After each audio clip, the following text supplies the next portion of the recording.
Hi, everybody. Hello. Good Hey, evening. Joe. So Pop out nice to chat. have you here. Yeah. Mm, Excellent. Put it over Excellent. here. Well, before I forget, let's go ahead and at the very tippity top of the session here, do the DM inspo rolls. All right. A heated battle. Ooh. Kick things off.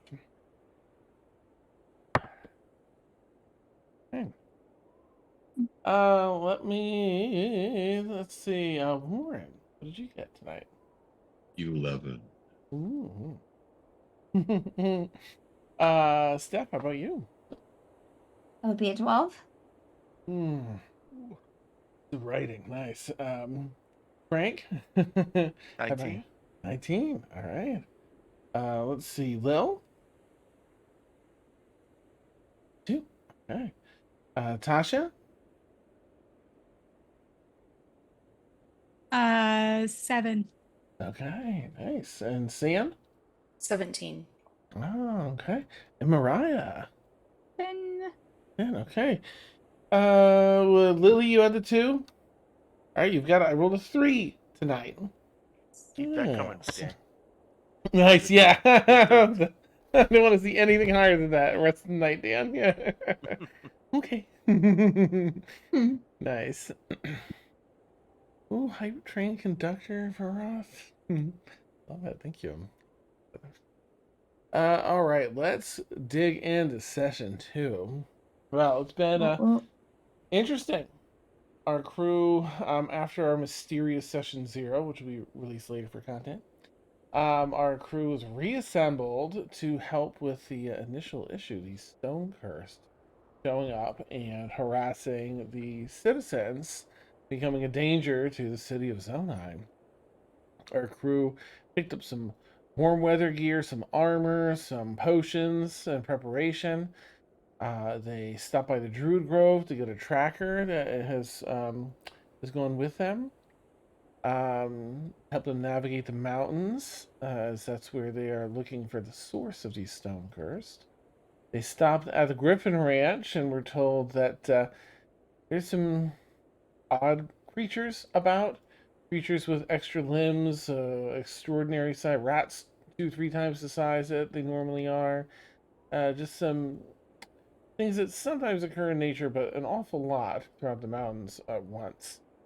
Some weird shaped paw prints, um, and possibly some missing eggs. Their count was at about half what they usually get when they go up this time of year. Ooh, yummy. Eggies, that's what Warren's got in there. Nice. Love it. Yeah, and so our crew's been navigating. They had a dangerous bridge crossing, and some other obstacles along the way. Thankfully, everyone has toasty, what do you call it? Clothing to stay warm, bundled up, so they don't have to make any saves. But while investigating an abandoned campsite with 3 gargoyle statues, um, it was actually Grisura with a perception check that spotted one of them begin to move. He was reaching up a claw to slash at the back of Ignatius, turning to share his notes with everyone.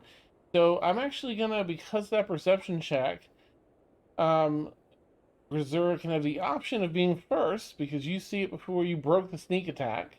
So Grisura can actually go first.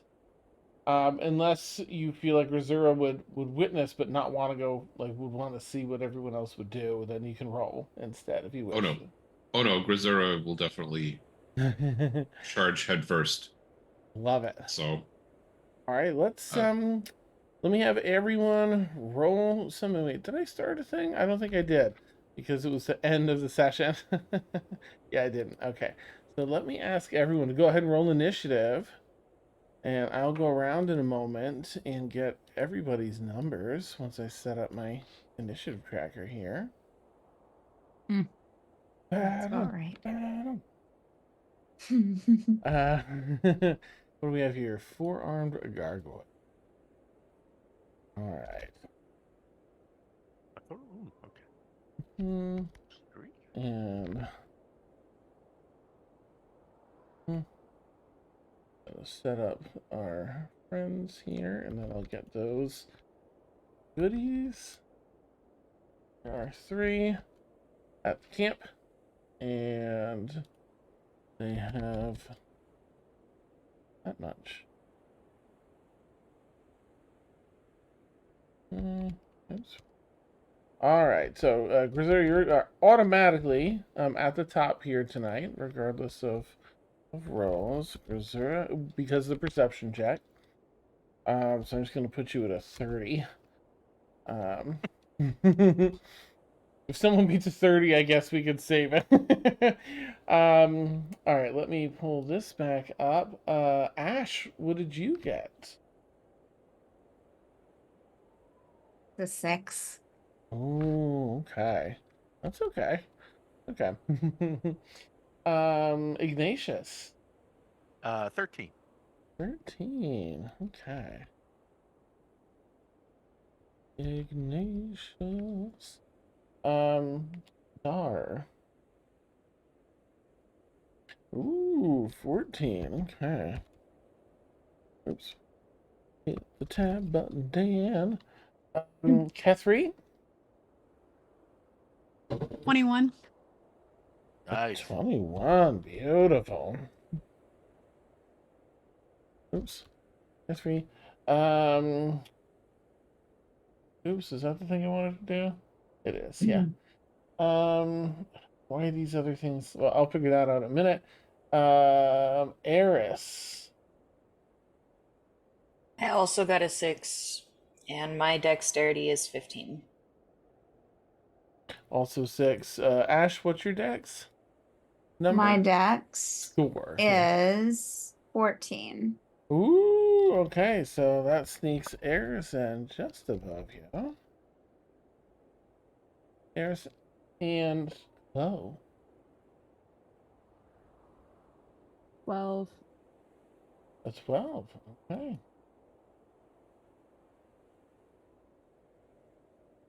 Mm, 12 right after Ignatius.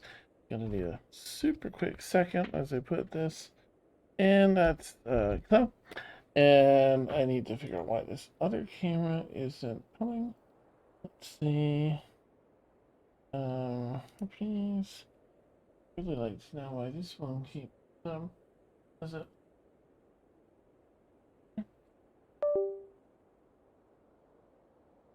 Plug it into the back.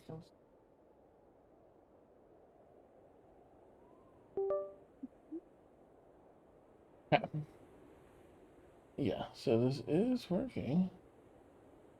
So that's that one.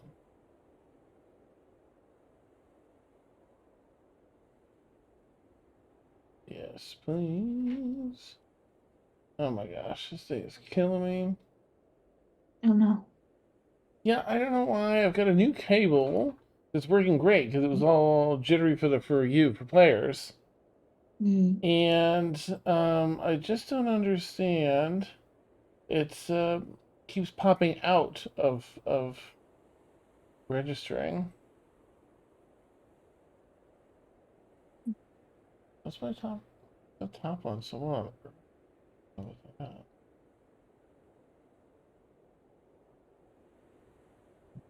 I'm so sorry. Technical issues, of course. It's okay. It's all right. Alright, that's better.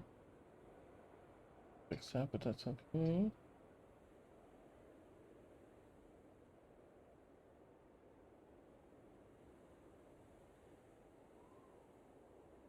Back over here. We'll see what happens when I switch it for you all. Okay. And see if that lets it remain.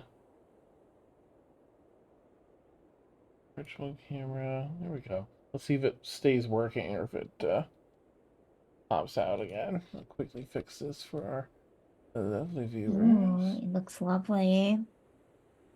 Good. It does look nice tonight, I have to say. All right, while I'm waiting for OBS to catch up, we'll roll for our friends. Oh no. And they just got a 10. Gargoyles. And I'll fiddle with that as needed. This one. This one.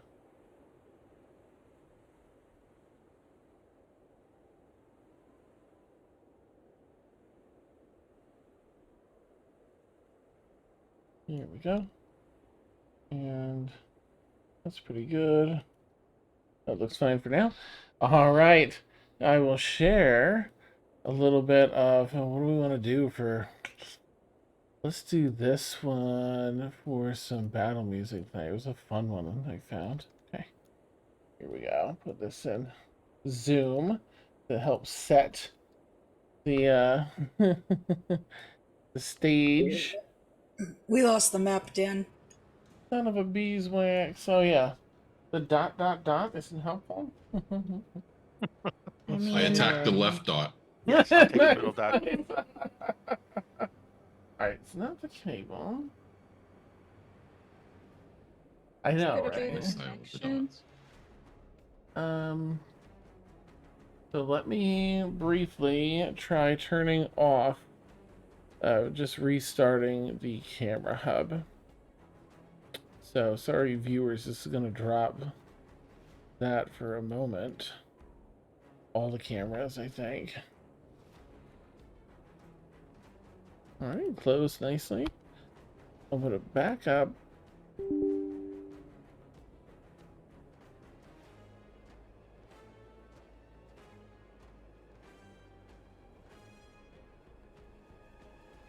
Good, I kept it up for viewers.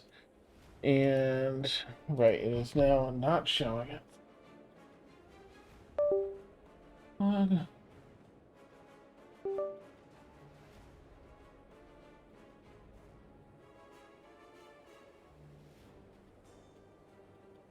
Okay, again, I guess we'll just see if it's gonna stay here or not.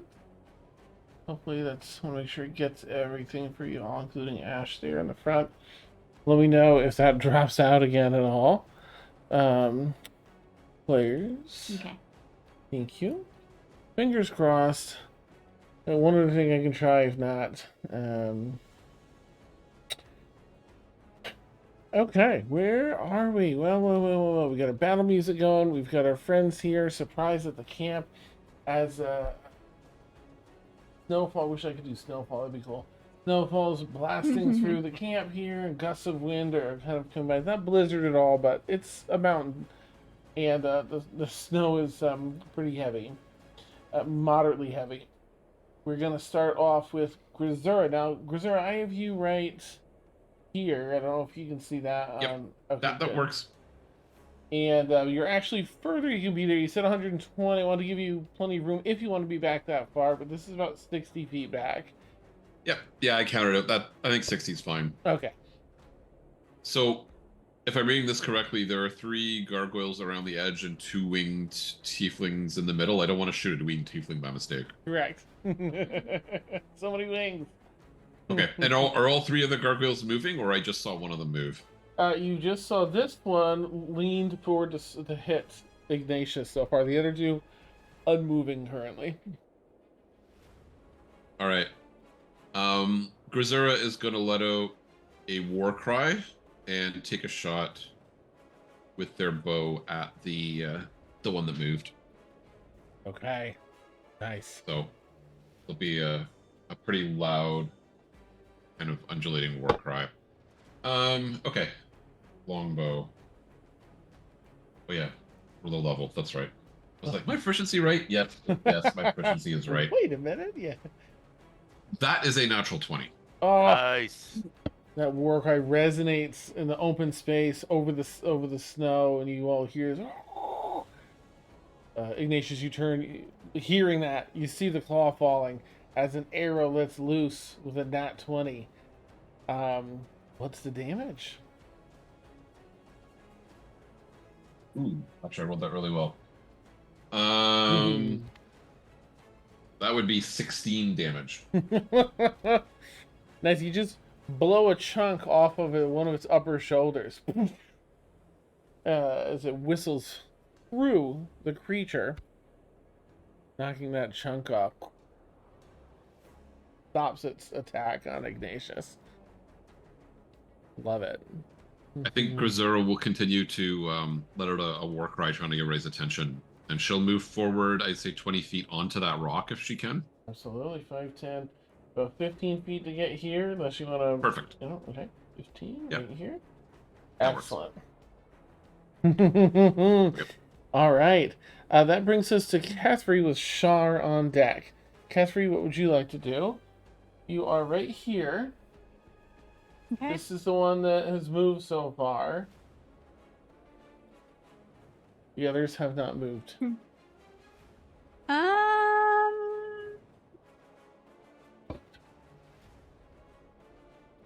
Then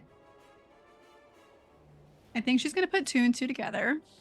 That one moves, so the other ones are going to probably move. So she wants to get a jump on them first. So the one closest to her on the left. Okay. Is that? Yeah, there's one on the left. Right here. Okay. You can just take Done. one step to be in melee range of right here. That's perfect. I'm going to try to hit it. Nice. My katana, let's see, 8. Cool. Okay, 13 hit. 13 misses. It glances off the stone. Okay. Oh, I got 3 dots again. I'm gonna try to hit it again. Mm-hmm. That's like 24 to hit. That'll definitely hit. So we're gonna do. Where is that at? Oh, no, it's upside down. 2 points of slashing damage. Okay. Something. Beautiful. We'll take it. Yep, some pebbles fly off. Yep. Ting, ting. And that's it. I'm gonna say where I'm at. Okay. Excellent. Let's see. Up next was Shar with Ignatius on deck, and Chloe after that. Shar, what you got?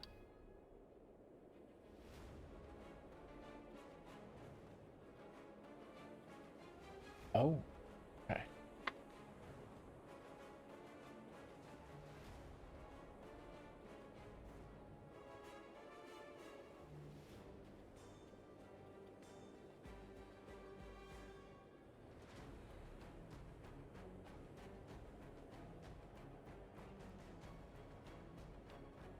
Oh, okay.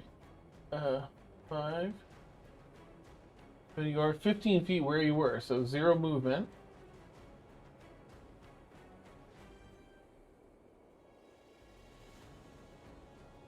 Go for it.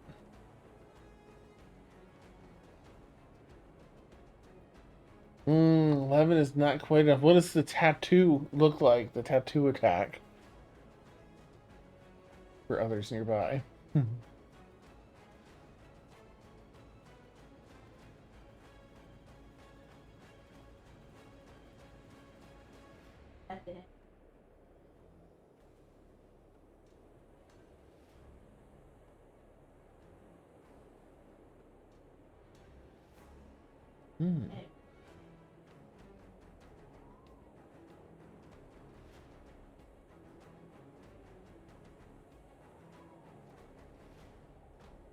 Hmm. A tendrilled shadow arm extends 15 feet past where yours ends, and unfortunately misses. Is there anything else for Shar?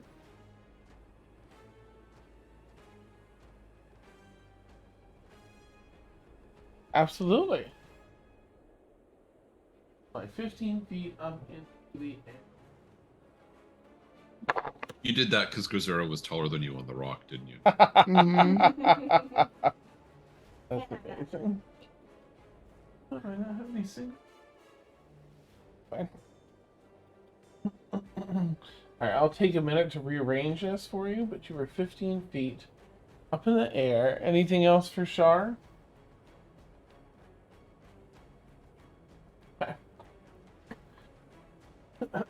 That, actually, I'll spare this one. what I'll do. It's such a fun sound.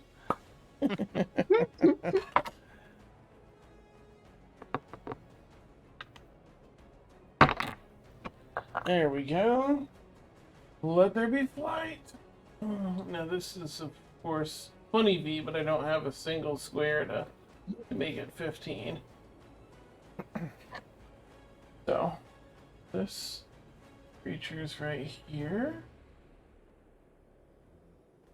Not gonna want to stand. So just do that.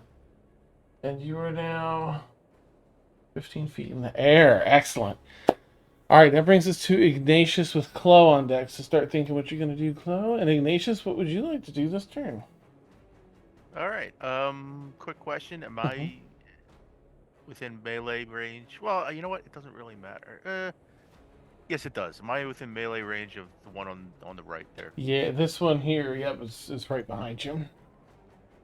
All right. We'll give it a.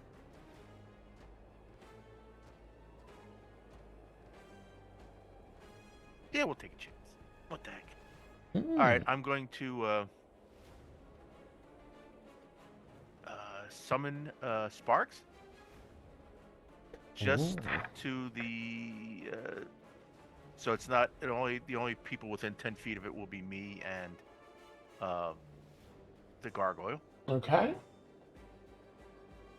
So I guess little northeast of my position. Okay. You're going to bring in... Near that tree. Sparks, yeah. Okay. So that gargoyle will have to make a DC 13. Back here. Oops. Yeah, that's about right. That's 10 Within, feet, right? That's... Yeah. So that gargoyle gets hit with the flame Nice. from him coming in. All right, is that a save? Yeah, DC 13, dex save. Dex save? Yeah, there's no way you can make it. It's a fail. Okay, so he will take 2d6 fire damage. Nice. Dink, dink. 5 fire damage. Okay. Okay, and that'll end my turn. Mm-hmm. Okay, and now it's Sparks' turn. Excellent. And Sparks will fly over to me Okay. and he'll do fiery teleportation. Oh, all He'll right. pick me up. Mm-hmm. Pick me up and take me on the other side of that rock. 15 feet. Is that within 15 feet? The other rock side to of the this right southwest. here. 5, 10, 15. You could go all right. you could get right go here. Right there? Yeah. Yeah. And Sparks will be right over me. Yeah. Okay. Okay, and again, that same creature will have to do a DC 13. Dex save. Okay.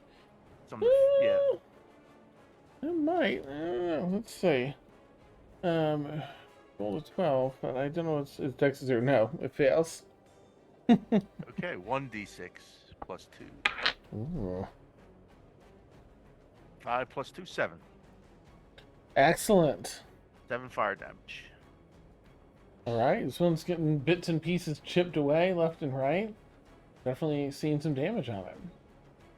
Yep, and that will end Sparks' turn. Okay.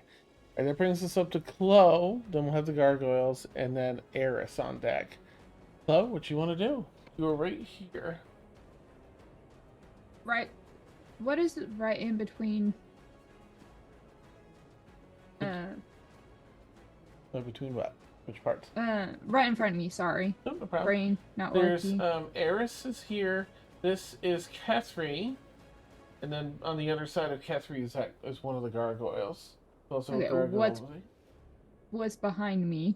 Or There's Ignatius to your behind you to the left, and his little critter Sparks. And off to your right behind you is a gargoyle. I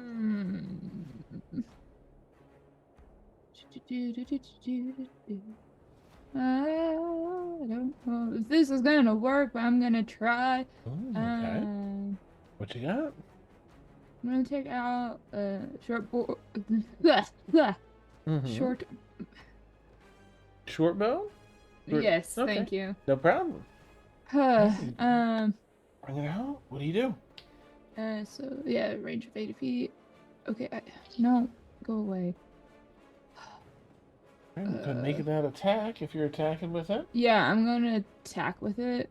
Okay. No. Okay. +4.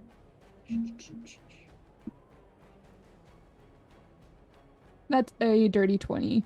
Oh, that'll definitely hit. Are you attacking the one that's Kethry's fighting? Or the one underneath Sean? Would that give me sneak attack? Or not? No, I think that has to be melee. Which one is I think.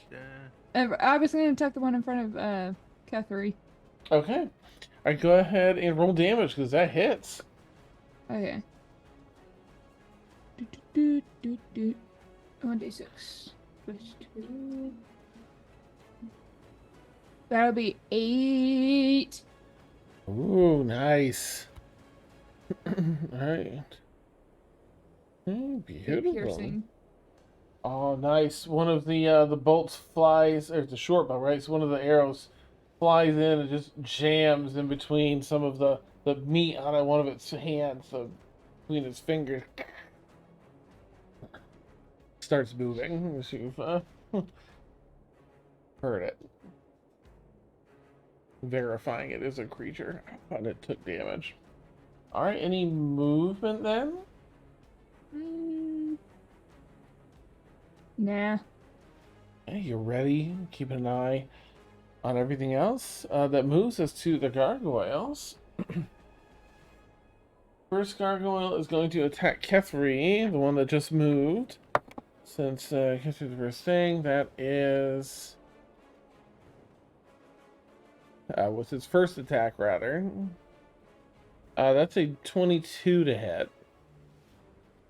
That was on me, right? Yeah. Pretty wait. sure. Let me know, though. Yeah. I think that's a +5. So yeah, no, that hits. Okay. Just deals 4 points of piercing damage as it lunges forward with a bite. And then attempts to attack you with its claws. A natural 1 and a natural 2. So, despite having 4 arms to hit you, with which to hit you, and whisk, you're just like boom, boom, boom, very nimbly dodging all these. Excellent. The one that attacked Ignatius and was taking some damage is going to turn to follow and find Chloe the closest. So they're going to attack you, Chloe. That is a 14 to hit, Chloe. Does that hit? Yes, it hits. Oh, okay. Went above my armor class. Oh, no. All right, that's 7 points of piercing as it takes a bite. And then tries to... It's, slash at you. 14? Is that what we just rolled? That one hit? Is that hit? Sorry, 14? Is that the same? What'd you say, Dan? 14? That hits, right? That's one. Yes, of course. Right, so that first one was 7. This one is just 3. And then it's gonna try with its final attack. Oh, it gets a natural 20. Wow. Okay. That would be. Where are you? What's your modifier? Just 2. 12 points of slashing damage as it gets a really juicy spot opened up with a bite. The claw, and then just comes clean across, scraping. You feel it scraping the clavicle. Comes across, dealing that 12 points. I'm down. You're down? Oh my goodness. Okay. All right. So I will just mark you unconscious, which I'll get in a minute. For now, I'll tip you down here. Thankfully, it's out of attacks. The third one starts moving, and it's actually going to move this other way. It's going to start flying away. 20, 30, It'll dash, so it's on the very edge here. Still in sight at the end of its turn. It's about 10 feet up in the air, so it's about 20 feet up in the air. Yeah, that's short 2 blocks, so 20 feet up in the air. Is this just trying to fly away? All right, that brings us to Eris with Ash on deck. Eris, what you got? Guess what, guys? I'm gonna rage! And I pull out my brand new maul, and I'm gonna go kind of step over, kind of like be on top of Chloe, so it hits me and not her. Can I do that? Well, sorry, what is it you're trying to do? I'm just trying to like get in between the gargoyle and Chloe, because I don't want it to attack someone while they're down. We can definitely do that. It might be a factor. We'll see. Okay, so she's like standing over Chloe. Yeah. During your turn, you can stand. Yeah, you will. Well, I'm gonna put you next to her, and you're gonna be trying to interpose there. Yeah. Nice. Okay. And I'm gonna take. I'm gonna rage, and I'm gonna take my ball, and I'm gonna swing. Yes. And I got a 16. 16 hits. Yee. Okay.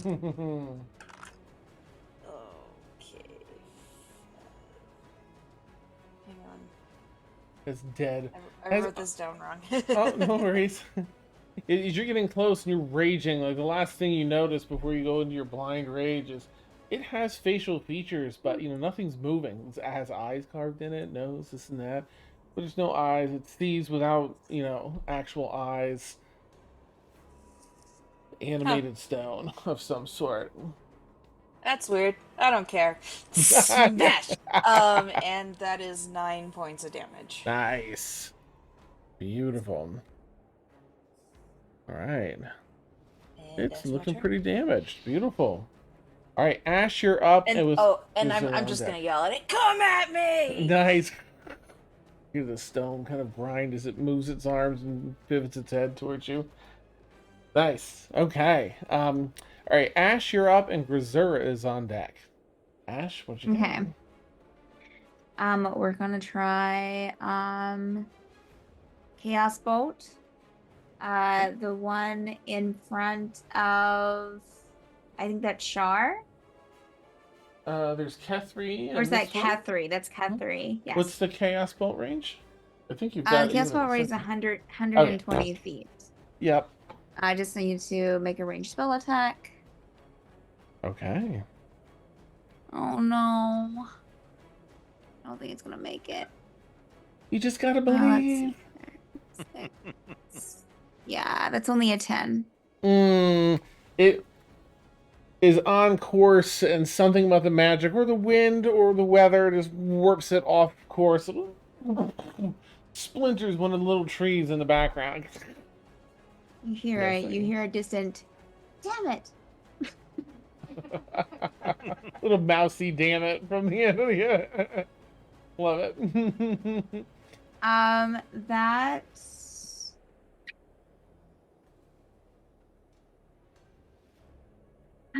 yeah, I'm not really, they're a lot closer than I am. I'll just hold here. Okay. Round ready to move. That'll move us up to Grisura with Kethri on deck. Grisura, what you got? All right. Just remind me, because it's been a while since I played 5th Ed. I can use some of my movement action and then use the rest of my movement, or Correct. no? You can. Okay. Mm-hmm. Okay. If I count squares correctly, it's 25 to get directly behind Eris. Where's Eris? Here. Yep. 5, 10, 15, 20. It'd be 30. So no, you can go here, right? 1, 5, 10, 15, 20, 25. Correct. Okay.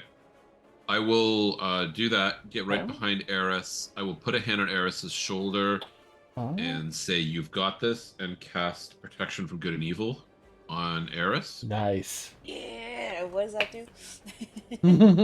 If these are elementals, which I'm hoping they are, the attack should have disadvantage against you. Okay. I will then use my last 5 feet to come up beside Kethri and get in melee range of the gargoyle.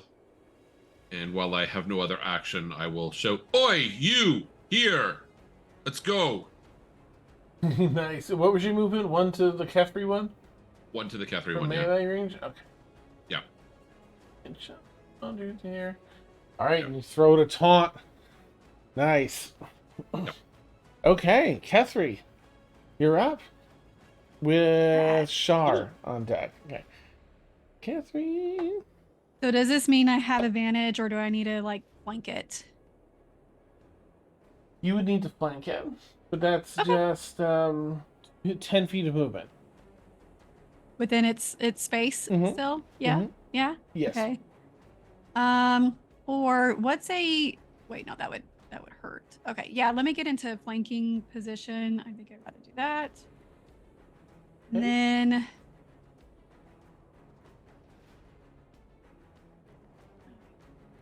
Okay. Try to hit.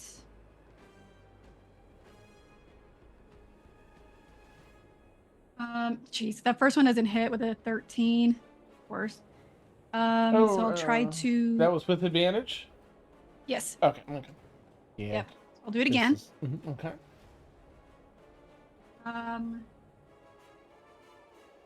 Okay, so 17? That hits. Hitting somewhere. Yes. What? Are you kidding me? Okay, one. You get 1 point of Oh. slashing damage, and that is it. Okay. Some more pebbles come off, but you were wearing this thing down. Good. Stop One using your gram of knitting stuff. needles, Catherine. Yeah. Oh, that's why it's not working. Nice. Oops. Yeah. Damn it. Awesome. All right. Anything else? I'm for gonna Catherine? also Mhm. actually. It would No, just be I'm staying movement. put. Yeah. Okay. All right. Woo. All right. Shar, you're up with Ignatius on deck. What you got, Shar? Can I get within 15 feet of the one that's trying to fly away? Let's see. What's your movement? It dashed. So. It's a little cut off 5, on the 10. Zoom thing, so I can't see how far away they are. 5, 30, 30. You can just. Oh, really? You can't. It Oh, says is it on like the Zoom. behind stuff? Yeah, Gotcha. Yeah, it really is. and that's to get within 15. You can get. Oh, it was 15. I'm sorry, that was melee range. Yeah, 15 feet? Absolutely. Okay. Are I'm you- gonna get within 15 feet. Okay, this is in flight, right? Oh, yeah. Move some of the. Here to keep up. Sorry, Catherine. I'll just carefully spin this around. And 15. Knocks over everything. Yeah. Probably gonna happen. All right. 15 feet. Leave this here for now.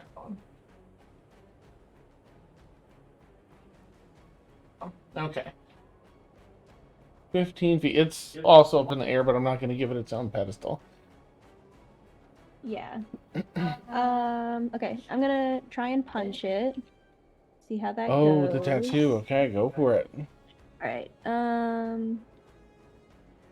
Oh. 15. 15 is exactly what you need. It hits. Baller.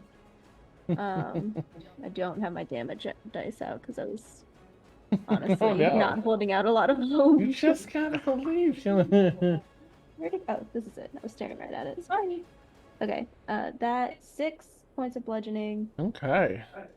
and then I'm gonna try and flurry of blows. 'Cause if they're trying to fly away, Okay. I'm gonna try and hurt Do them. it. Do it. Mhm. And is it 2 separate thingamajigs?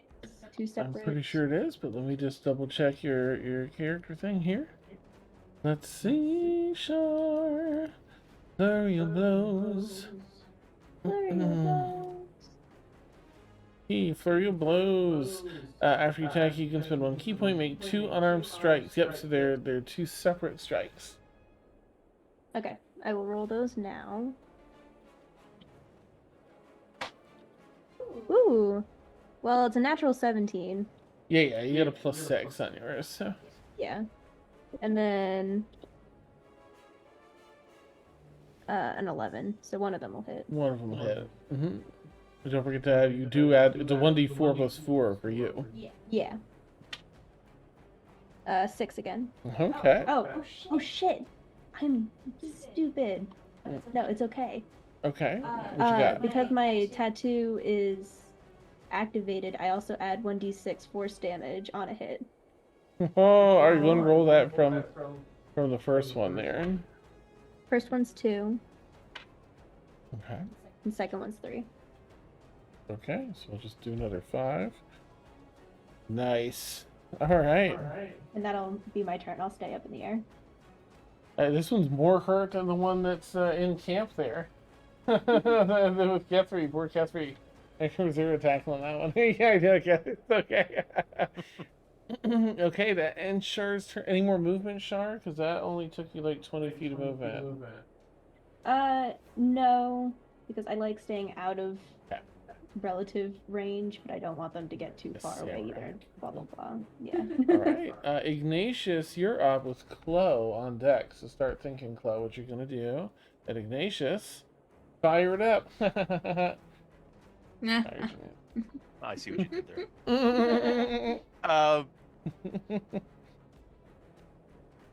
Okay. So if I try to pick up Chloe and place her behind, like stay where I'm standing, and like pick her up, turn around, and place her behind me, would that provoke an attack of opportunity by the gargoyle? Let's see. Do you have to step into their space to pick them up, or his space to pick him up? Right. Which wouldn't, but if you were to carry them anywhere out of their range, it would incur an attack. Okay. In that case, I'll just cast Cure Wounds on Chloe Okay. from where I'm standing. Beautiful. You reach over, place your hand on his arm. How much healing for Chloe? Let's see, 1d8 plus 3. 8 plus 3, 11. Nice. All right, 11 healing for Chloe, and that means you'll get to do something this turn. Yay! Anything else for Ignatius, the hero? Ignatius, no. Sparks will just fling a. What is their official? What is it called? Flame seed. Ah, okay. At the that same gargoyle. Nice. Okay, it's plus 5 to hit. So roll the d20. 16 hit. 16 hits. Yep. All right, 1d6 plus 2. Nice. 2 plus 2 is 4. Excellent. Someone's looking pretty hurt. Pretty hurt from where it started, anyway. Definitely less than half. Okay. Any movement then for Bart?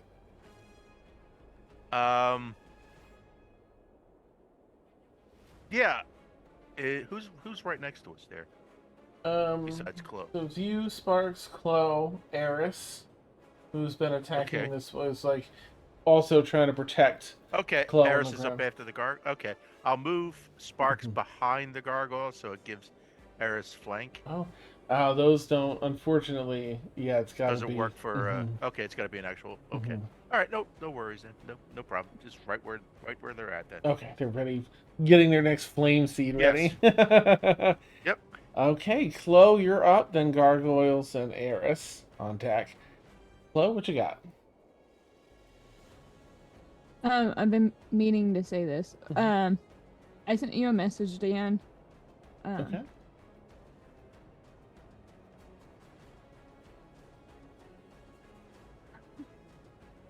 Oh, do you wanna say that you? I mean, you want to share that, or do you want me to, or I'm down if you want to share what everyone sees. You can. I can't flourish it, so Okay. go ahead, sir. So this, gentleman you've been fighting with, has gotten into the fray, and unfortunately taken, a few hits. And for those of you nearby, certainly, and looking in this direction, Ash, Ignatius, Eris, and Kethri probably from over there looking back, you can see as your this new comrade falls, his form shifts. He almost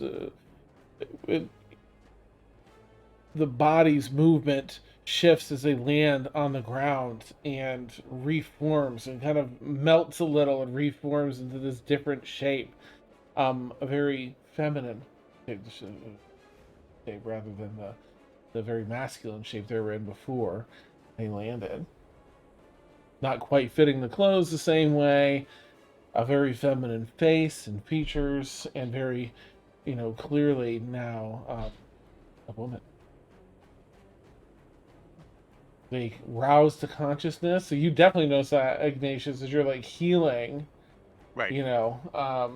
They rouse to consciousness. All right, what would you like to do? That's so cool. What would you like to do, Chloe? You can use half Not your really. movement to stand up if you want. I'm sorry. Go ahead, please. Hey, can you point where I'm at, Dan? You're on the ground here currently. Is there anybody like? Well, okay, never mind. Is the gargoyle still there? Yeah. Okay. So, I would like to disengage. Try to like not Oh. stand up, but like kind of army crawl to where I can. Yeah, you can. You can definitely do that. It'd be half your movement. Yeah, Because you're that's crawling, fine. but you can disengage. Yep. And Yes, which way I would you like to crawl? disengage. And then.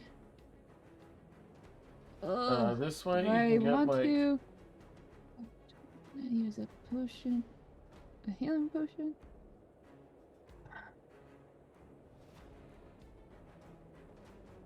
Yep. Yeah, I'm gonna Docked spend my up. action Yeah. just like on the ground. Take one of my healing potions out. Okay. So. Right, because you can disengage as a bonus action with your class. Okay. See. We gotcha. Yeah. Okay. Rogues, man.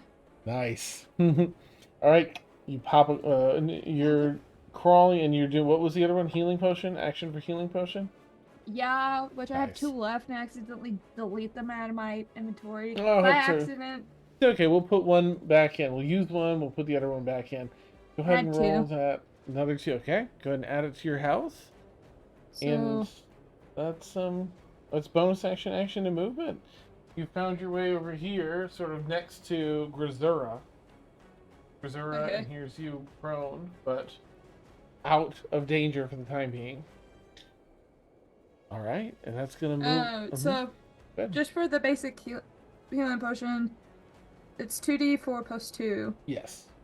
Okay, so 8. Nice. 8. Good. Which I'm back up to my total hit points. Ready Let's to go. fight again. Nice. Okay.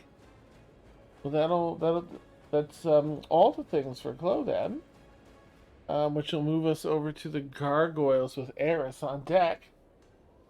All right, this first one will probably let's see. Grisura's kind of taunting it. It does not listen to the taunting. That getting grabby with his extra hand there. And to continue attacking Kethri, we did a quick roll to see. That's a 16 to hit Kethri. I'm gonna use my cold thing. I'm gonna let it. No, I'll cast shield this round. Okay, excellent. It'll last Misses. all the way until your next turn too. So Yeah. scrapes across this invisible force that kind of comes into reality, shines into light briefly as the claws scratch across it. Gonna do its other attacks. That's an 11, which will miss, and that one's a 21. Is That one will hit. That one will? Okay. That's super cocked. It landed on the corner. 4 points In case it matters, it is the claws are slashing. 4 points of slashing damage. It only gets one at them. Misses with a bite. More air. Gets a little scrape up your forearm. Cuts it open good. Thankfully, your skin's really cold, so it's not bleeding too much or opening too much. Benefits of the weather. All right. Eris definitely has the attention of this other one, so it's gonna try and engage with a natural one for its bite. It's cocked. And are those elementals? Because it'd be with disadvantage if they are. Oh, thank you. They are, yes. Okay, So disadvantage. let me. Oh, okay. They both. The first two miss. This one's a 19 and a 3. So all. Oh, and they're just like hitting the shark skin armor, and there's a little magic that you see, like shing, shing, like as it's attacking, it's being deflected by some sort of magical force that Grisura applied, and just gliding off the shark skin armor. That Eris is, yeah, laughing it up. I imagine this is things trying to go to town. I love this. Beautiful. Third one is on a beeline out of here. So it's gonna do its. Is it 30 feet of flight? 60 feet of flight. That's my bad. So it's gonna go 120 feet. So it's up to you later, Shar, if you want to continue pursuing it. But it's definitely getting out of dodge hard, and it would be a little difficult to catch up. Though you have some good flight speed yourself. So that brings us to Eris with Ash on deck. Two gargoyles here in the midst. I have one job on this ship, and I'm going to do it. And do I have flanking? You don't. I don't. Let's make this reckless! Nice. Oh, crud. Neither of those were very good. Does a 12 hit? 12 doesn't. Cross the stone doesn't take per.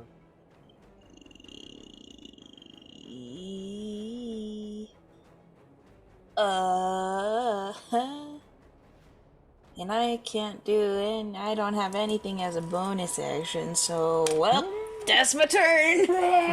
Extra raging. Awesome. Okay, alright, very good. Ash, you are up with Grisura on deck. What you got, Ash? I'm gonna try this freaking chaos bolt again. Okay. Poke out from behind the tree again. In fact, I think just because Ash is still kind of figuring some of this stuff out, Ash should probably like move up like 15 feet. Okay. Just like towards the battle, just like in frustration, like, huh. And Nice. yeah. Here we go. Just Fine, to I'll see get if closer. like yeah, like maybe I'm too far away. And it's going to go after the one there by, I think that's Grisura? No. There's The Grisura one, and the one to Kethri. the left. This one? Yes, that one. Okay. Yeah, that one. Excellent. Juice it up. Okay, better. That's 18. It hits, absolutely. Yay! I Oh, wasn't I'm sorry. expecting that. All right. So here, okay. Massive chaotic energy. So this is just like a huge warbling mass of chaotic energy, is what it describes it as. Folding in on itself, inverting. Dramatic Okay. aberrations. Oh wait, that wasn't a D8.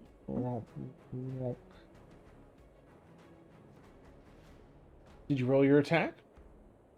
Yes, I'm just And trying then- to find a second D8 because that was not okay. Right, hit. Yeah, okay. Okay. So that is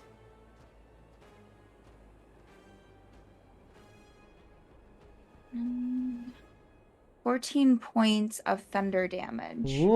Ooh, nice. All right. 14, you say? Yes. Beautiful. Okay. Nice. That's looking hurt. Probably around half the health it started at or so. And that is all I have. Excellent. Well You'll done. hear it like woohoo, like a celebratory like woot. What Ash has from learned is 6 get feet closer away. for spells. Yes, Yeah. that's what. In fact, I'm gonna put that in my notes. Getting closer works. Awesome. All right, Grisura is up with Kethri on deck. Grisura, what would you like to do? You're currently flanking for what it's worth with Kethri. All right, I'm going to use Winter's Bite, I guess, kind of as an improvised weapon, and try and jab it at the gargoyle. Okay, go for it. You'll have to tell me how exactly that's going to work. Okay. If it's an improvised weapon, it's just a D20 with no proficiency, but you do get to use your strength modifier. Okay. Okay, that is an 11. Okay, that one misses, unfortunately. Okay. Crack it with Winter's Bite. Seems to get his attention, though. It looks over, too. Yeah, I'm going to say I want to do my war cry again and try and... I'm trying to get its attention for sure away from Catherine, but okay. I'm assuming intimidation would be a full action, so I think that's just my turn. Okay. It's enough to make it do a roll on its turn again and see, like, especially with the war cry. I like to reward the RP, you know. Awesome. All right, Catherine, you're up. Oh, hold on just a second. Ooh, yep. Was that with advantage because of the... Oh, it was, yeah, with the... Flanking, yeah. Flanking. Mm-hmm. Yeah, that... Yeah. Never mind, as you were. Oh, okay, no! Curses, Winter's Bite! Okay, Catherine, yeah, you're up. Stars on deck. Okay. Well, since Shield is a spell at level 1, I'm going to use my bonus action to do tempestuous magic. Yes. So there's a gust of air that surrounds me, and then it's going to allow me to fly up 10 feet without provoking opportunity attacks. Okay. And then I'm going to probably use some of my movement to fly. Let's see. I'm going to get out my crossbow. I'm mad. That's 80 feet. So I'm going to do... Let me go ahead and do maybe 10 more feet of movement. So that'll be 20 feet away. Okay. You want to be up in the air? Oh yeah, I'm flying now. 20. And everybody just wants to be taller than Grisura today. Yes. Yes. Nice. Okay. So the movement bonus, and then we're gonna try and do my crossbow. Okay. So, for some reason, because I'm just now testing out this bonus action for the first time, I don't do jack shit. Oh, no, yeah. You safely got out. Flew over here. Woo! Blink! Oh, the bolt drops down, straight down. Like it didn't get matched. I mean, I rolled a 2, so it wasn't a complete failure, okay. But that's dumb. So, wee. All right, well, I'm chilling now. Awesome. You it fires just past Grisura and Chloe crawling on the ground through the foot and a half of snow. Woo! Nice. All right, Shar, you're up with Ignatius on deck. Shar, what you got? How far away is the one that was flying away? 120 plus 15 is 135 feet. You see it going its maximum speed. It's definitely dashing.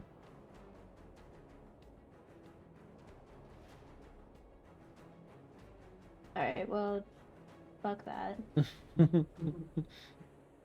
Instead, I'm just gonna scoff a bit and then fly over the one that is currently engaged with Kethri. Catherine's up here now. Oh, She just did that cool move and flew up there. right. It was the only cool thing I did. Okay. Well, I'll fly over the one that she was fighting with, anyways. Okay. And I will try to hit it, but I make no promises because my dice have been very finicky today. That's not a cute number. 14? 14 just misses. That's bull. I mean, it's not bull, it's their AC. Sure has I'll- inspiration though, right? Yeah, but there's so much campaign left for the night. I'm gonna try and hit it with my bonus action. And roll worse, so I'm just going to miss 2 times. But I think that's just with melee anyway. With the light, if you've got your ranged weapon, I don't know that you get to use it. It's a bonus action. Oh, you're using your tattoo? Yeah. I think that might just be an action, isn't it? So you can attack something with a second thing if it's like 2 weapons that are light and finesse. Then you can do main hand, offhand. But if your main attack isn't like with a weapon and it's like, I'm using this other skill, then you can't. You're using a bonus action with another weapon?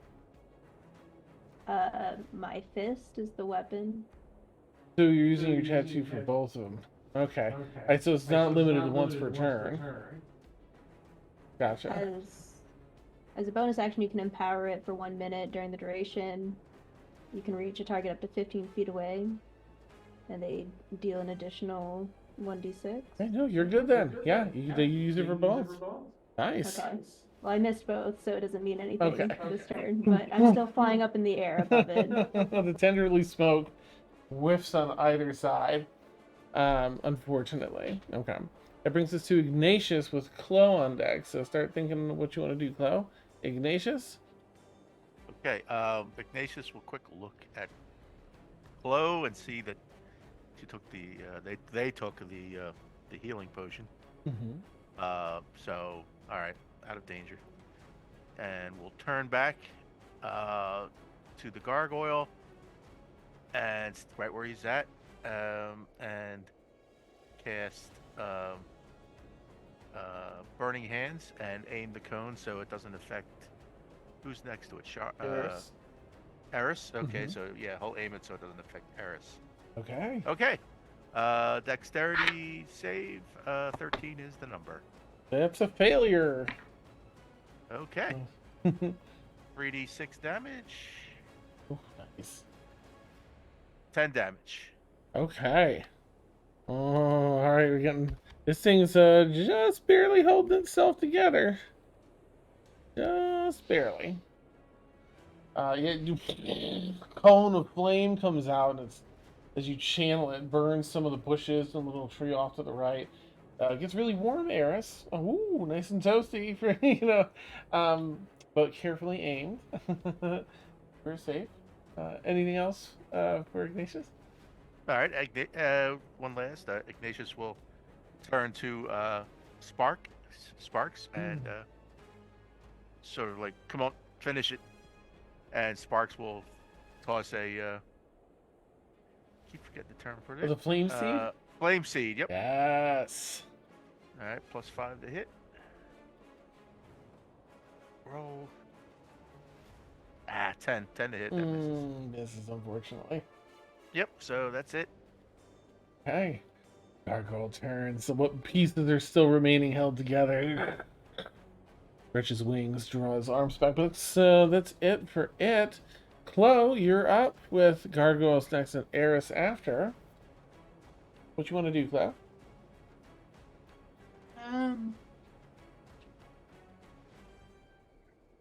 Dan, I feel like my memory is just short term. Where am I again? I'm sorry. That's okay. You are here, prone, but fully healed, next Okay. to Kazura. I think your camera might be off, too. Yeah. I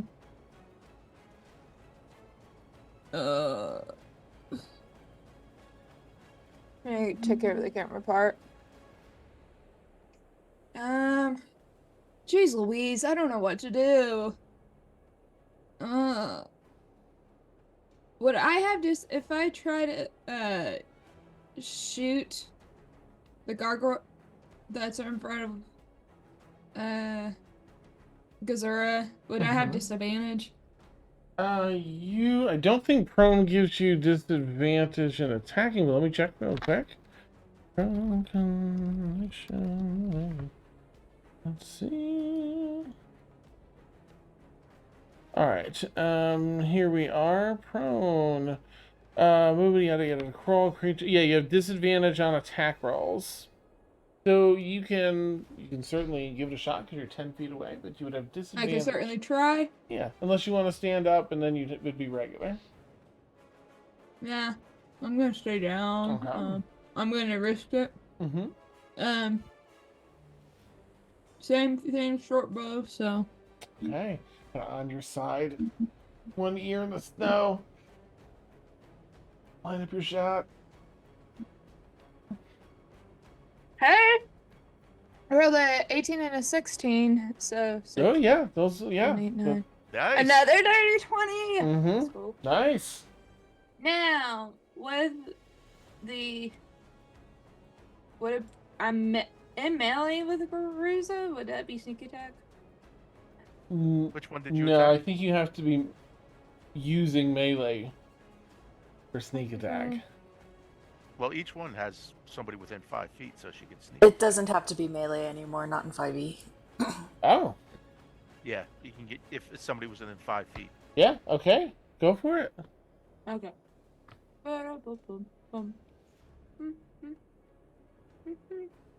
Where's my M? Okay, action. What? Where is okay? 1d6. Okay. So I think you can't sneak attack though because you had disadvantage on the attack roll. doesn't say anything. Yeah, about... that's right. If you have disadvantage, you can't have disadvantage. Yeah. Yep. Unfortunately, it's in the middle. You don't need advantage on the attack. Blah blah blah blah. As long as another enemy's within 5 feet of it. The enemy isn't incapacitated. Yeah, no, that's good though. That's good. And now I know you can use range too. Yeah, so it'll be good for the rest of the campaign. On that note, that would be 7 piercing to the one in front of Bruce. Nice. Okay, knock another chunk off. Little hole through its wing. As an arrow flies through. Any movement? That's your action. Bonus action or movement for Cloud? Or staying tight.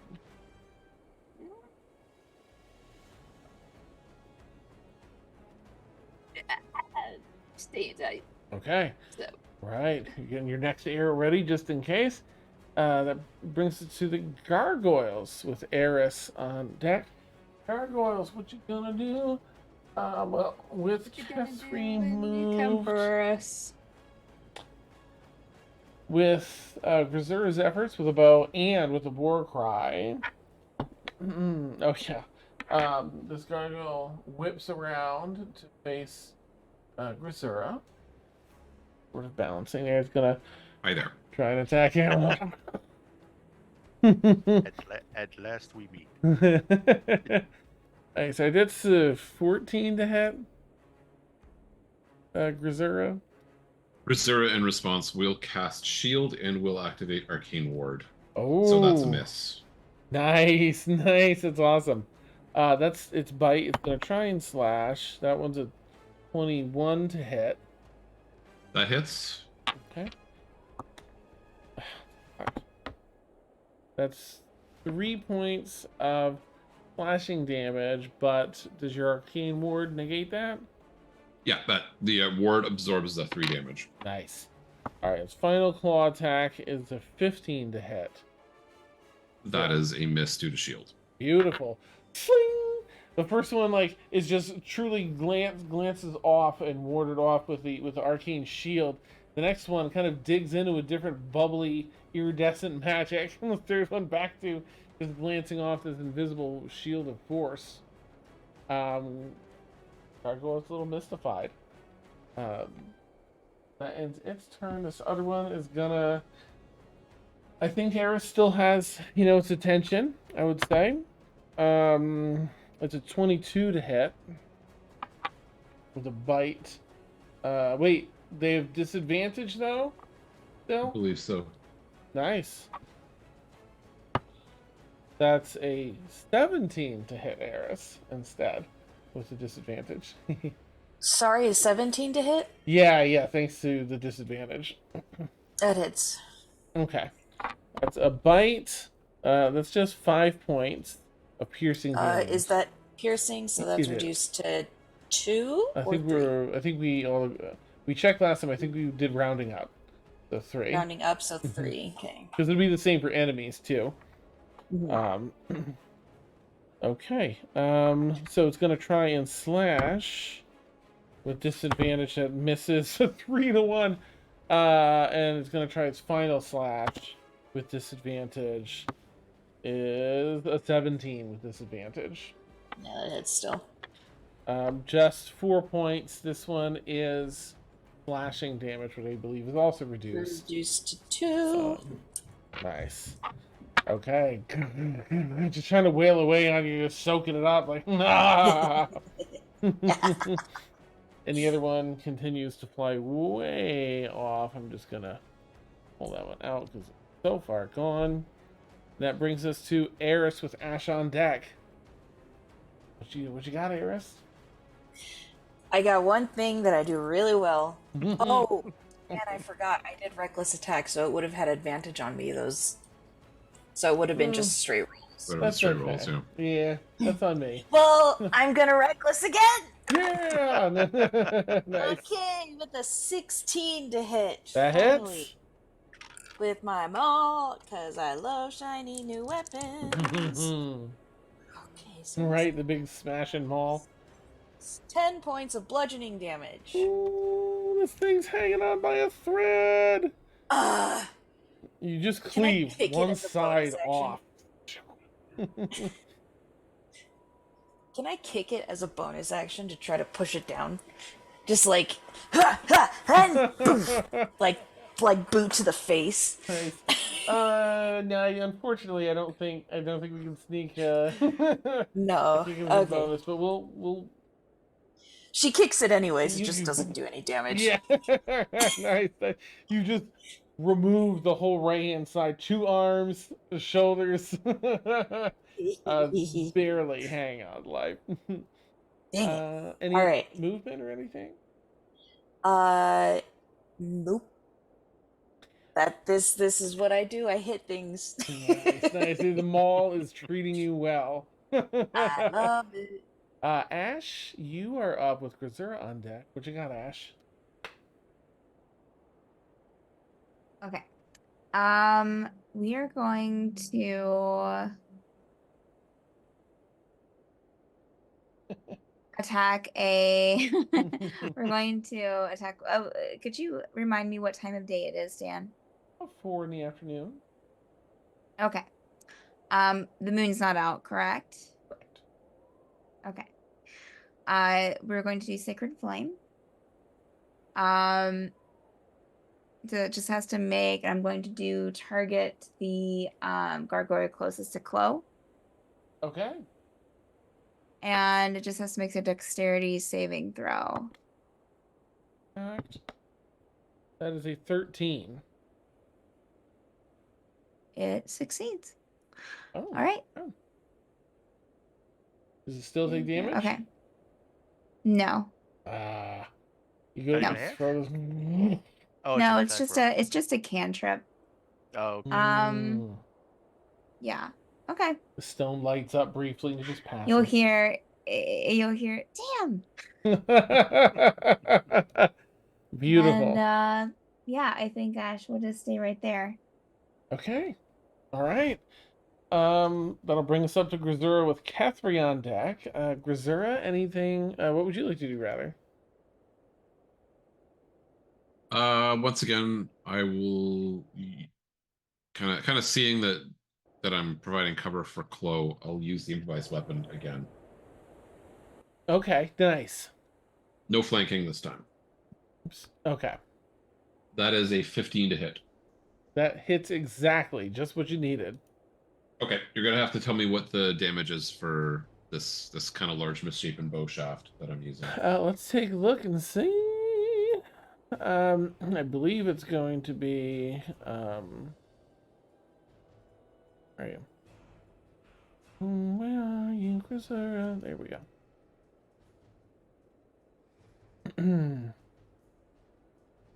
All right, it effectively comes down to an unarmed strike, I think, because it's a bow. It's pretty light. So I'll say 2 points. It's just a straight 2 points of damage.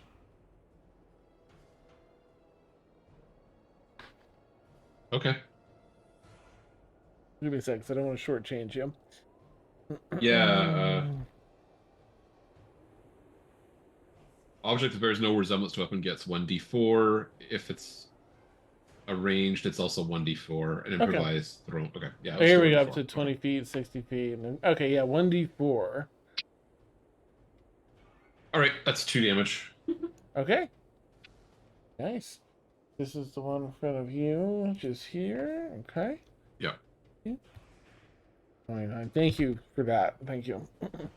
Yep. Good.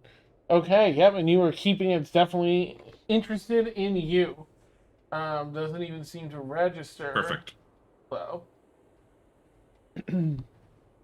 All right, that brings us down to Kethri with Shauna on deck. Kethri, what you got? I don't know anymore. Okay. This is gonna be great. I will attempt. Wait. You're here. No, Actually, I guess technically. Sure. Like I know I'm off camera, but I'm pretty sure I'm still flying. Yeah, you're right here. And then okay. And since Ash has moved up, let me move all up. Oh, thank you. Of course.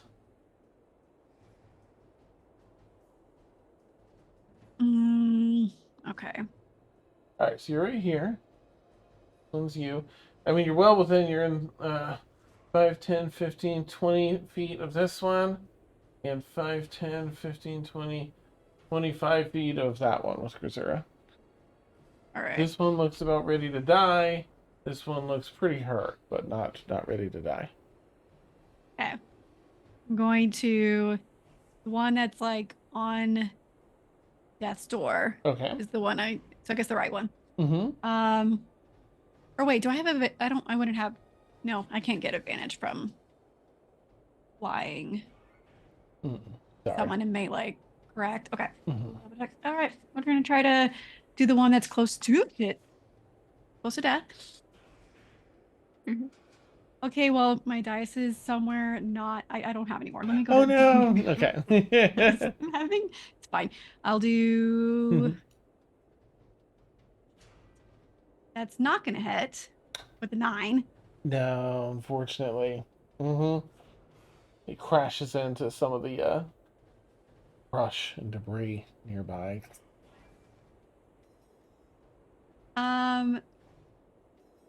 Okay. Oh, right, because you're pretty hurt. Right. Hence the. Gotcha. Okay. That's my turn.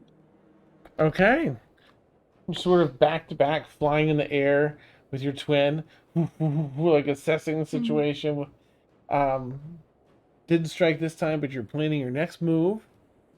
That brings us over to Shar with Ignatius on deck. Shar, what you got? I want to try and attack that same one down below that I missed twice last time. Sorry, the one that's almost about to die, or the one that has, is just damaged? Fresh battle music for you. This one's about to die near Eris and Ignatius. The one next to Grisura is just hurt. Oh, I guess I'll go for the one that's about to die. Okay. Feels smarter. Okay. Come on, dice. Oh shit! Is that a good Ocean? I mean, yeah. A waste of a natural 20, but. Oh, nice. So that's what, damage die twice? Or you can roll once and double the damage, but you gotta choose before you roll, of course. Every time you get to choose. I'll just double it this time. Alright. Total's gonna be 8 for the bludgeoning damage. Okay, yeah, that's plenty. Okay. How do you want to destroy this one? You see, like, Eris, this thing was unloading on Eris, and kind of like brushing off magic, fending it off, and then Eris comes in with a hammer, and they've just been fighting back and forth. And after that last crushing blow from Eris, you come in like, let's finish this thing. And what does it look like? You're using the tendril smoke fist? Yeah, so if I need to get in closer, she'll kind of like glide over to the side and do like a side punch. Okay, you can down near the ground. Okay. No, I'll be up in the air still. She's the tendrils to extend out. Awesome, and it catches square on the side of this creature, whatever, right where Eris just opened up this big, like, gaping wound on its side. You just follow up in perfect harmony. It shatters into dust and stone. Wait, Beautiful. Dan. Could I do my reaction, my blood curse reaction, since it died? Yes. And it's still within 30 feet of me? Sweet. Awesome. Okay. So I'm going to amplify it because I don't think they have actual blood running through. No which sign means... of blood from them. Awesome. Well, okay. So since I'm amplifying, I've got to take necrotic damage, which is 2 points. Okay. Nice. Okay. And then I'm going to... Now it says make one weapon attack. Does that include their claws? Sure. Okay, perfect. Then I'm going to have it move, it says up to half of its speed where it was to try to hit the other person, depending on what their speed was. So you're making the gargoyle that's dead. That died. Yes. To make an attack against the other gargoyle. Okay. As the thing falls to pieces, like this, for Shar, you can see in Ketri's face, just it pales suddenly, and these dark veins kind of run up through the surface from taking that necrotic damage, and then it subsides, returns to normal as she reaches out, and this, what do you want that to look like? Is that like a tendrily thing, a spore thing? Ooh, both.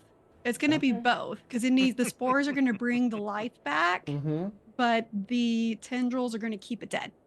Nice. Like it's just going to be reanimated. Tendrils. And then that's how good. Nice. Yeah. You just see this poof hit the rubble as it's falling apart, and these tendrils come out from the center of the pile and crawl along with this floating plumage of some sort of spores, and collect the stones and put it back roughly in the configuration it was before. This gargoyle, undead kind of gargoyle now, drags itself. It's got plenty of speed to get over there. Perfect. And it attacks. And it gets a +2 bonus to its attack roll. Beautiful. Kill it. What I say? Perfect. You hear Guthrie shout kill it. All right, that is a 16 hit, which will hit. And does this take an attack action, or is it just attack once? Let me check. It only gets one weapon attack. Okay. They're all the same, And so yeah, that's it. okay. Well, it deals 3 points of piercing damage to its previous thing. Did it die after that? Is it just a one shot? Still, that's really it's a yeah, it just says one weapon attack, and that's all it can do. So then it crumbles again, and that's probably the most damage I have done since session 0. But it's amazing. As the force of its claw attack hits, it just crumbles up and falls. All the twigs and spores and tendrils collapsing and dissipating. Nice. Okay. All right. So that was. Thank you. That was perfect to call it out like that as a reaction. Love it. I'm trying to think where we were. It was Shar just did. Is there anything else for Shar? Yeah, I still have a bonus action. Okay. And I'll try and hit the one that's still standing. Nice. I'm gonna roll my dice, and it'll fall on the You're gonna hit the floor. ground. Yeah. Oh no. Sadly, it cocked on 20. Oh. All right, and then 4. So Oh. that's my turn. This is okay. That brings us to Ignatius with Chloe on deck. Ignatius, what you got? I will produce flame and hurl it at the gargoyle. Excellent. All right. Attack roll. 18 to hit. Hits. Okay, 1d8 damage. 1 plus 1. 1. No plus. 1. Oh no. Still. So another little pebble. This one's just been nickel and dimed. Yeah. Turn to Sparks. Little help. And Sparks will do the flame seed thing. Beautiful.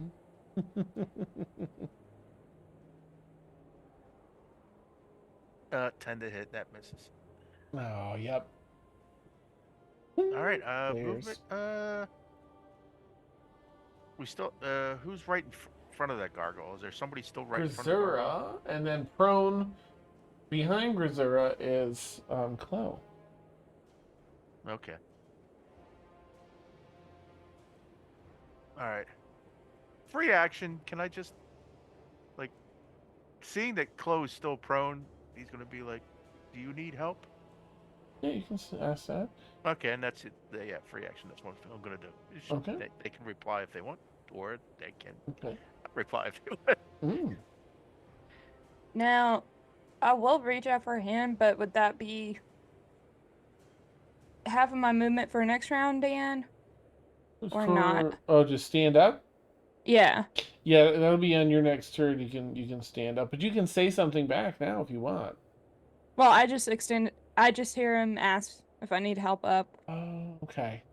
And then Can I? You're extending a I hand. extended a hand. Okay. Without saying anything. They still have their movement. I mean, I still have my movement, so. I would say. But I guess the help is an action, but I can.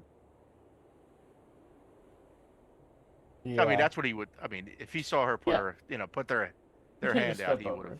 Yeah, he would have taken a step over. Okay. All right. Do you want Sparks to follow you as well? Yeah, stay put.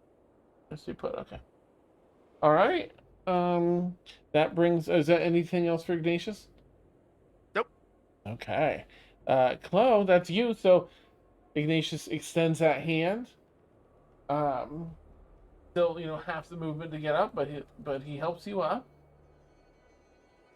And the only gargoyle left is on the other side of Grisura, 10 feet away from you. What would you like to do? As I accidentally muted myself, how much movement do I have left? You have 15 feet left.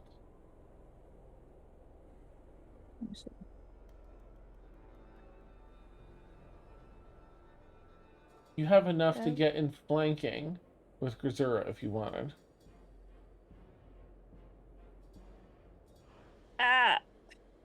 Action.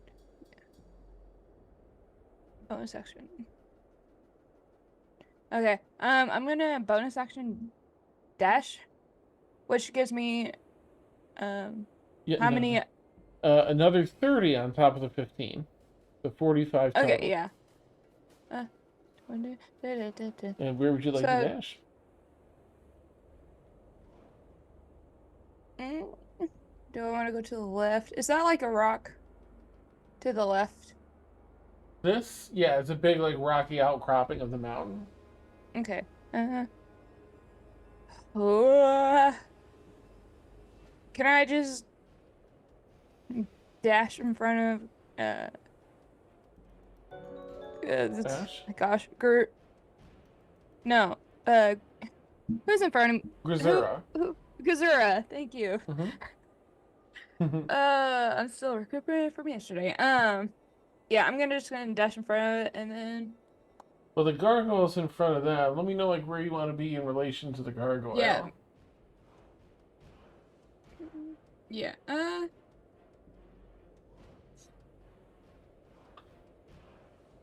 Like, try to get in, like, melee range. So you can, without dashing, you can use 15. You're 15 feet? Oh, sorry, Shard. We'll get you behind this for flanking. Okay, yeah, that's fine. So So you still have your bonus action, yeah. Okay. Okay, cool. While I am running, I'm gonna take out a short sword, do an Obiani, Nice. and try to stab. Just see what happens. All right, So you get to do that at advantage. At advantage, awesome. So that will give me natural plus 1. Oh, nice. Beautiful. Roll that beautiful damage. Okay, and then I'm gonna. That doubles your sneak attack too. Yes, it does. Since it doubles my sneak attack, Dan, do you want me to just double the damage? You get to choose each time what you're feeling. You can either double the damage, roll it once, or double the damage die. You just gotta say what you're doing beforehand. Yeah, I'm gonna go ahead and double the dice. Okay. Let me know the regular, like, sword attack damage first, and then roll the sneak attack after, if you don't mind. Yeah. So that's 4 piercing. Okay. Per. Oh no, with the double. Yeah. Okay. I rolled 2 ones. Oh no. And then nope, dice fell. That doesn't count. Hey, what'd you get for the sneak attack? And then 12 sneak attack damage. Nice. Awesome. F yeah. Yeah. It's looking really hurt. And you still have your bonus attack if you want. Oh, okay. Bonus action to disengage. Yep. I did not want to fall unconscious. And then as a free action, I will notice that I am back into my original form, and then without even trying to see if anybody sees, just throw the hood up as a free action. Absolutely. All right. Okay. So, excellent. That is Chloe. That brings us to the gargoyle. Grisura still has the attention. So it's gonna. That's a 6. That's a 17 to hit Grisura. Shield, right? What's up? Shield. Yeah, shield will not save me, so I'll just take that. Oh, okay. That's just 5 points of slashing damage. 5 points of slashing. Okay, I'm gonna take 2 and I'll make a Constitution check or a concentration check. Oh, okay.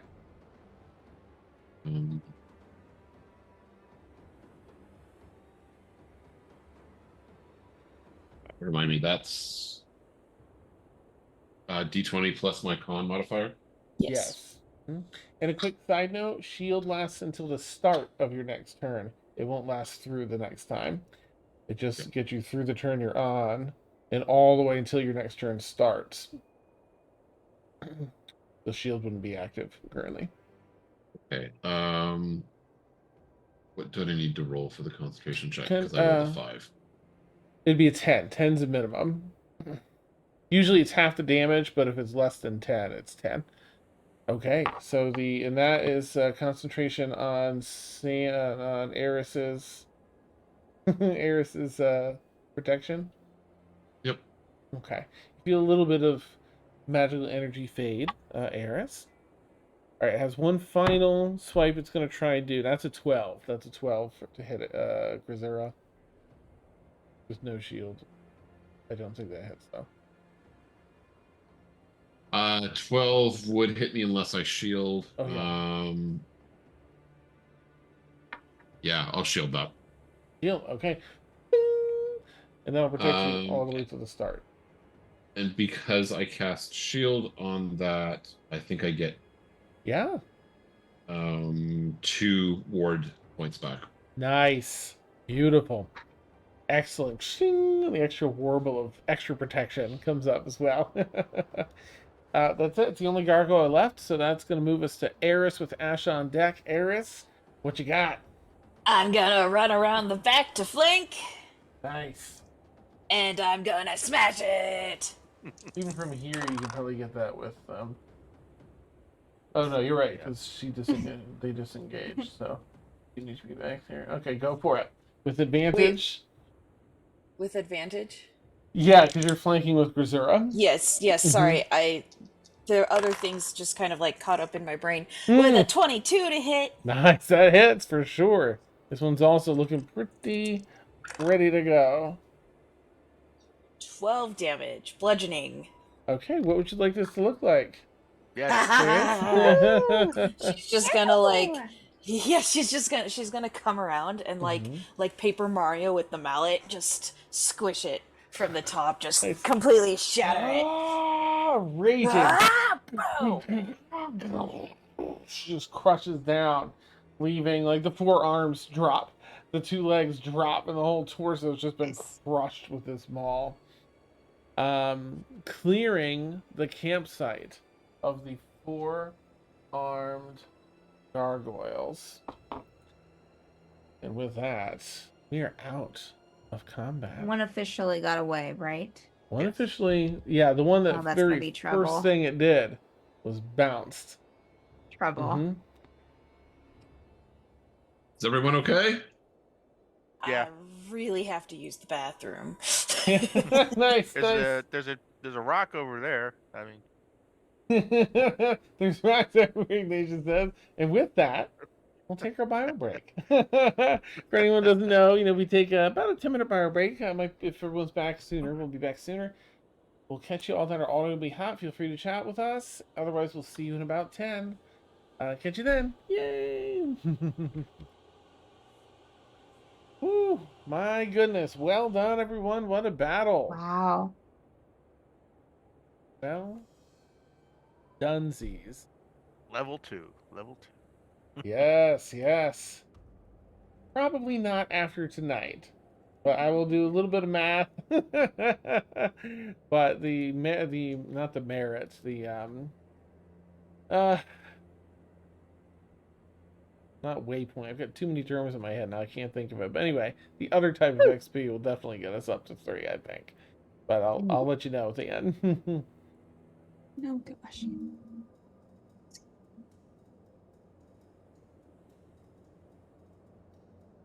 Man, my headphones keep going in and out. It sucks.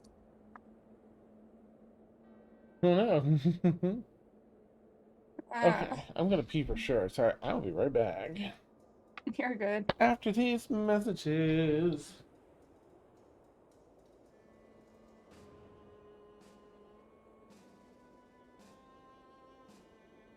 Why do I have so many? Oh, there we are.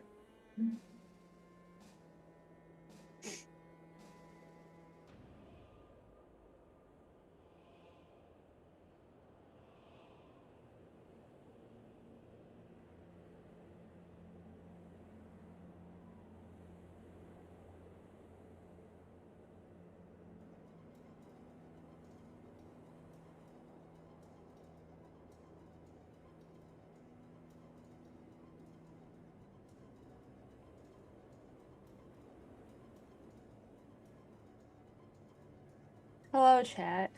I finally have made it.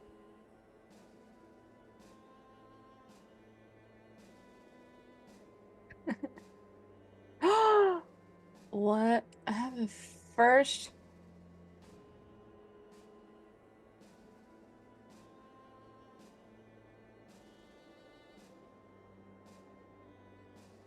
It's amazing. I'm the first. What's up, chat? Hi.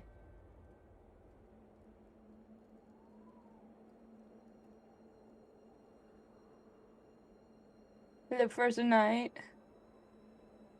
Vic the NPC. What's up, Gnome? Andrea, hello. I love your Twitch names. Yeah, I mean, we leave the mic hot to like me. I usually don't. Hey, thanks for the gifted sub, Gnome.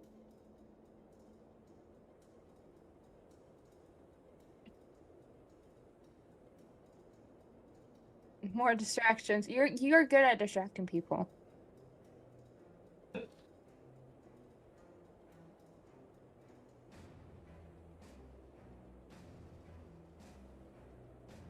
Oh no, how is everybody doing in chat?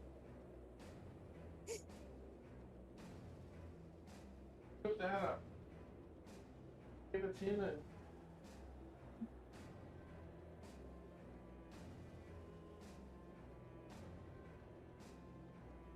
Yeah, so for those who don't know, we keep the mic hot just because That's how we roll. Oh, my coffee show. That's my plate. so we could chat with everybody. Like everybody else goes and gets snacks, drinks, whatever. So hungry, so let's go. I usually just sit and chat with you guys. Hubby made dinner. I just finished it. Ooh, nice. What was for dinner? I want to know. My dinner was Taco Bell. I usually get a black bean burrito. No. What did I get from Taco Bell? Oh, I got a black bean Crunchwrap Supreme. That's what I had for dinner. Oh shit. Thank you for the Scottish accent. Are you asking me to do a Scottish accent? I can't. Hello there. Hello, Skywalker.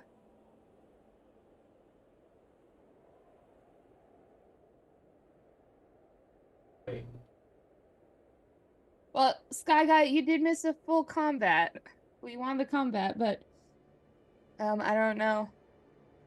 That's not Scott. I'm sorry. I can't listen. I can't do. Let me look up a Scottish accent. Because I can't do a Scottish accent. That is the one accent I can't pull off. I released the camera on the phone thing. Decided to work on it. I know. I'm sorry. Hey, I'm not gonna do it for 5 minutes. I will do it for 3 though. I also haven't restarted my computer in a while, so been a few days.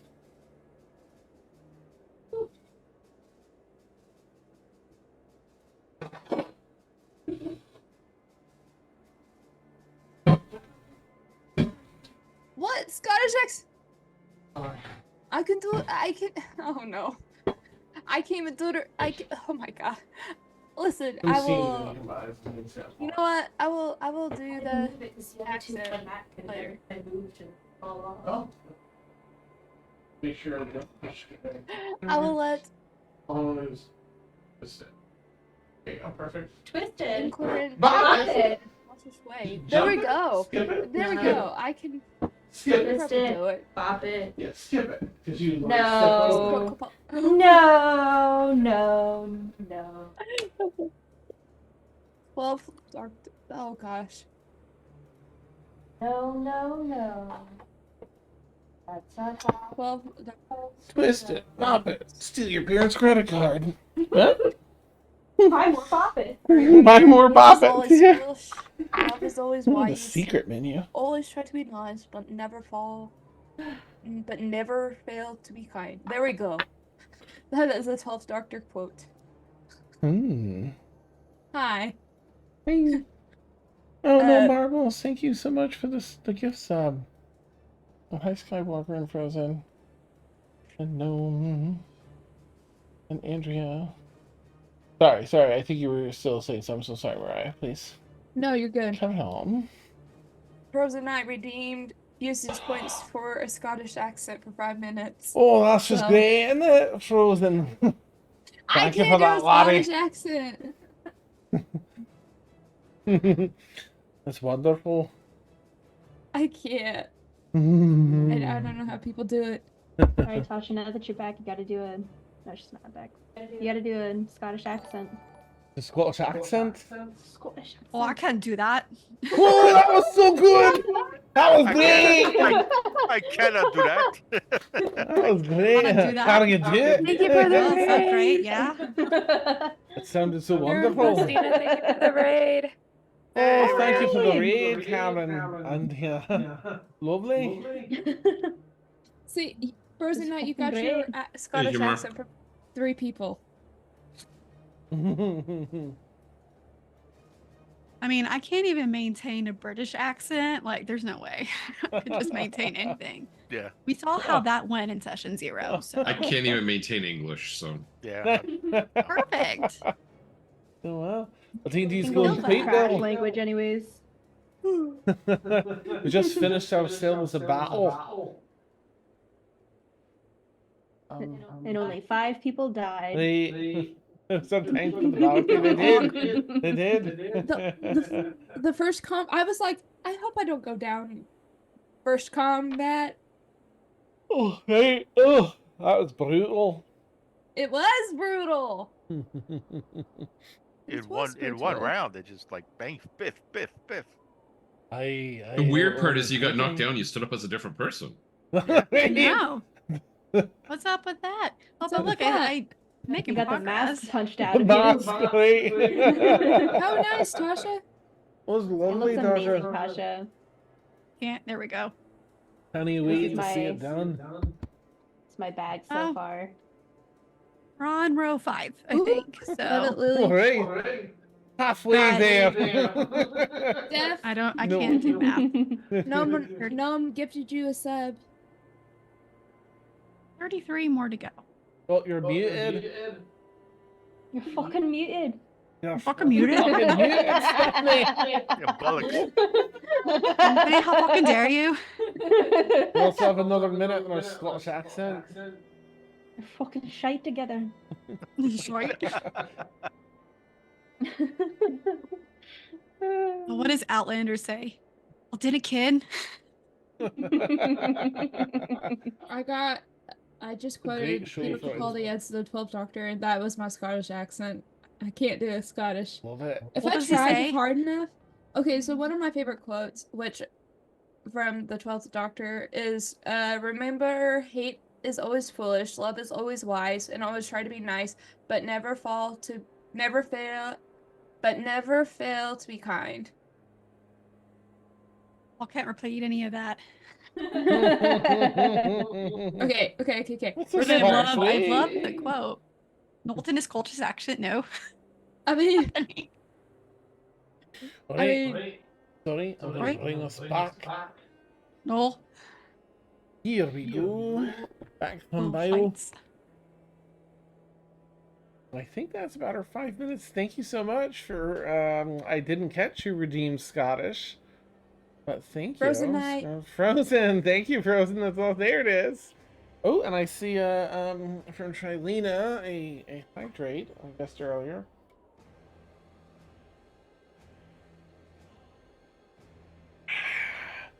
Tasty. Hydrating. All right. Well, let me get back to my notes. Now that battle's done, we turn off our battle music.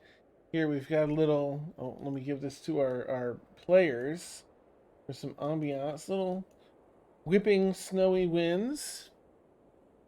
Let's see what else is up here. We don't have that. We don't have that. Yeah, I think that's the one for now. Yep. So quiet. There we go. Some whipping winds in the background. Well, having found yourselves at this other campsite, engaged in battle, and now having cleared the campsite of the gargoyles, you're left with, having already searched the campsite, those notes that lead to, on one side, they are sketches of sort of like anatomical layouts and stretches of these gargoyles. On the back side, Chloe found maps and asked Ignatius for a hand and deciphering where that might be, like if it correlates to anything that's has been on this mountain. To which he was able to do so. There is an entrance to a cave that is on one of these that's maybe an hour and a half east of here. There's another campsite you're aware of from the Griffin that's about 2.5 hours north of here, or east an hour and a half to this cave that enters the cave network where the Griffin Master was looking for abandoned eggs. With the fight having died down, just the stillness of the whipping, the sounds rather of the whipping wind and snowfall, crumbled stone at your feet in many areas, the flapping wings of Shar and Kethri as they fly down, meet up with the rest of you. What do you all want to give you a minute here to role play out the post battle? No, covered up some blood. Fun. Fun. Blood. Char walks up and like grabs her face and is like examining the blood. What was that? Well, I got hit a couple of times, so it's just internal blood. And the commanding the dead gargoyle? Okay, well that's new. I haven't done it, but I haven't had a chance to try it before, really. So I can do shit now. Really fun. Fun for me. It's a curse, really. But it's...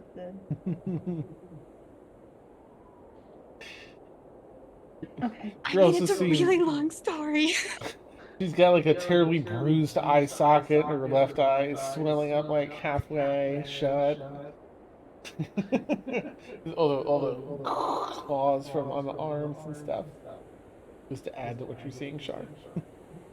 Gross. I'm gonna ball up some snow to put on the swelling for the eye. Thank you. Yeah, no, I'll tell you all about it. Later. Mm-hmm. Can I inspect the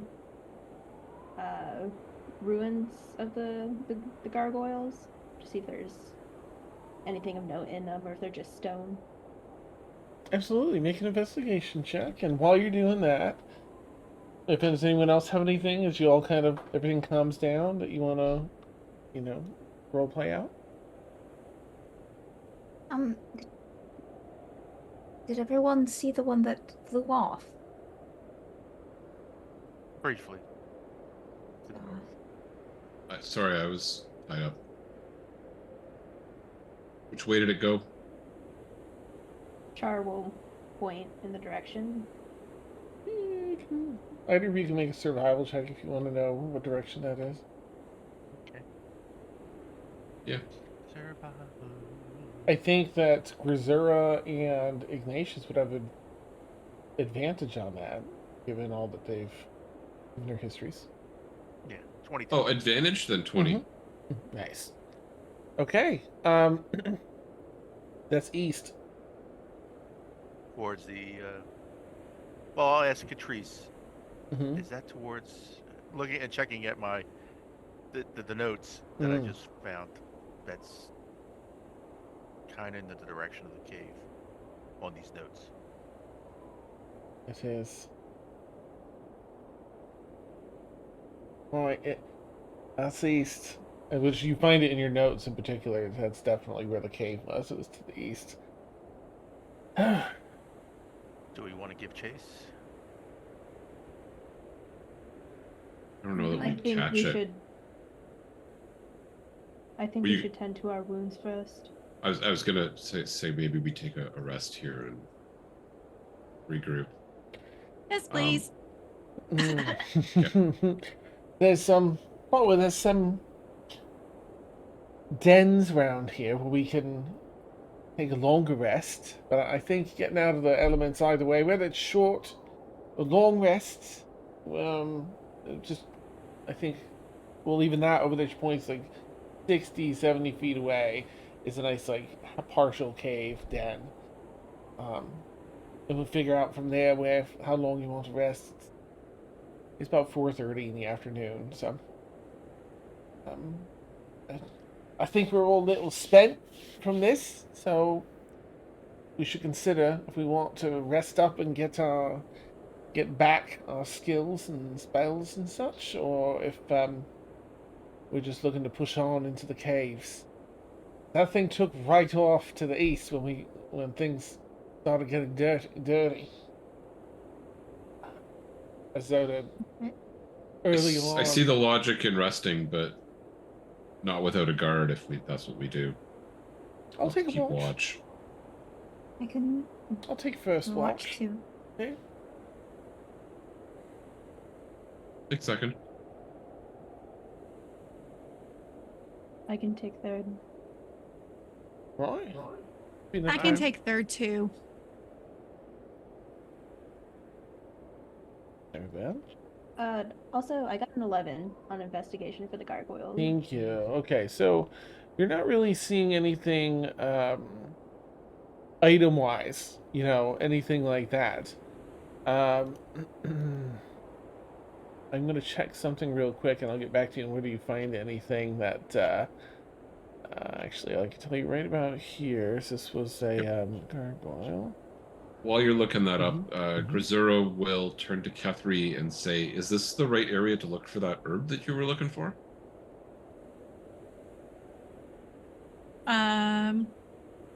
Is it the herb that I was looking for? It is one of the areas, yeah. Yes. Yes, it is. Okay, well, Grisura will offer to help you look if you'd like. Grisura knows a little bit about nature, so nice. it help. Okay. Be fantastic. Thank you. You can either both roll or independently roll, either way. Or one of you can roll with advantage. Either survival or nature or investigation based on like how you're going about this.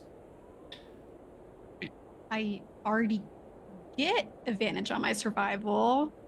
Okay. And I got a +4, but what do you have? My investigation is +4, my survival is +1, so it sounds like we want to do independently. Okay. We can try. Yeah. So I'll roll an investigation. All right, Grisur, let me know what you get when it's done. 8. 8. Okay. And not as helpful as I hope to be. Yeah, yeah. Still, together with what'd you get, Kefri? 22 for survival. Okay, yeah. Between the two, you definitely find. Let's see, you find 22. Wow. They're pretty rare, so I think maximum for this area would be 2, like bundles that you find. There are other places in this mount where you can find more, but you only find like even in these areas, it's just a couple. It's very rare. But keep looking in other parts of the mountain if you like, and you'll likely find more. Like 2 bundles each or together? Just 2 bundles. Period. Mm-hmm. I'm going to assume with our rolls, you found them both, and Grisura kind of took notes. Okay. And was it? I'm sorry. Was it the blood grass or the basilisk breath? Or the dried ephedra? The breath, I think. Is the I think so. It's the breath, the very rare one, is what was here. Okay. Mm-hmm. Yeah. I just wanted to double check. Yeah, please do. Yeah. Bundles of basilisk. Okay, got it. For Shar, you find that, do you study alchemy at all, Shar, actually? Okay. So you've got a pretty good understanding of, basic things, basic components of, like, creatures that are useful because of your upbringing, as does Catherine. And the both of you would know that gargoyle dust comes in very handy in alchemy. So, if you wanted to collect some, you could. But that's all you find. It's just, as far as anything useful, Shar, gargoyle dust. Yes.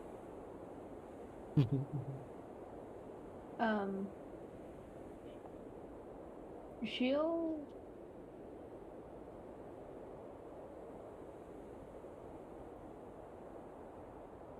walk up to Ash. Do you have any vials? Like an empty vial? Yes. I don't. Just start looking through her bag. I don't know. I'm sorry. Then she'll walk away and ask Chloe. You do have at least one Clo from the health potion you drank. Okay. After Shar, without even turning around, I just hand it to Shar, the empty. Excuse me. I just hand her the empty bottle. Okay. Thank you. And she'll turn and then stop and then look over her shoulder. Are you well? I'm fine. And she'll walk and collect some of the gargoyle dust. Hey, with one vial, you get about 45 gold pieces worth of gargoyle dust. Make a note in case you end up wanting to sell it instead of use it, but 45 gold pieces. Pop it in your inventory. Okay. So it sounds like everyone's going to get a rest. Does anyone have anything else? Okay, Grisera? Yeah.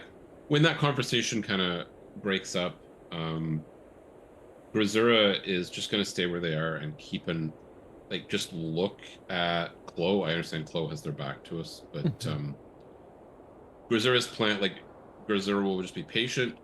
If Chloe at some point looks up at Grisera, Grisera will try and make eye contact with Chloe, nod, say nothing, and then leave. Okay. May I ask, Chloe, do you at any point, make eye contact? I will give it like a minute or two before I turn to make eye contact. Yep, that's fair. Beautiful. Done. All right. So let's see. Katrine is going to take first watch. If anyone wants to watch with her, that's a-okay. But otherwise, she's this is part of her jam. So. Being I was in the middle of a doodle sesh, I would say that Chloe would take first watch.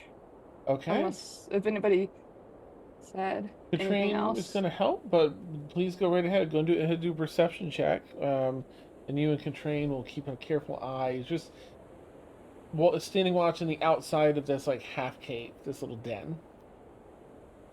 All right, I accidentally closed out of my internet, so please hold for that perception roll. I'm so sorry.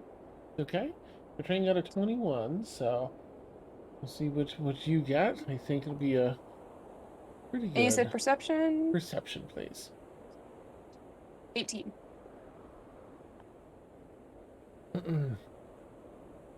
18, Dan. 18? Okay, nice. Between the two of you, keep a very careful eye, even though the wind is whipping and it's obscuring some visibility, like 80, 90 feet out. No sign of any creatures or anything. Smooth sail in the first 4 hours. Who's taking the second shift? I'll take second with Okay. I think Ignatius. who else was taking second? I remember. I thought we had two already. I think it was me and someone, but okay. If not, then it's me. It's Grisur and Ignatius. That's fine. Okay, Grisur and Ignatius. Excellent. The two of you go ahead and relieve if you want. I'll let you role play a moment where you tap out Flo and Katrine, who are just out there keeping watch. I don't even think Grisur would speak. Just would tap on the shoulder and nod, and then get settled in somewhere. Thank you, Grisura. Very close. Let's get in there. Get some shut-eye. Katrine will head into the cave. All right, Ignatius and Grisura, please go ahead and make perception checks. All right. But careful. 12. 12, nice. 7 rolled off a 20. You bastard. Nice. What'd you get, Ignatius? 7. Oh, okay. Still, that's good. Between the two of you. Snow's picking up a little bit more. No sign of any trouble, thank goodness. We detected the dark. Yes. Yep, and the night has fallen. Alright, Shar and Kethri, I'll let you roleplay tagging out Grisura and Ignatius.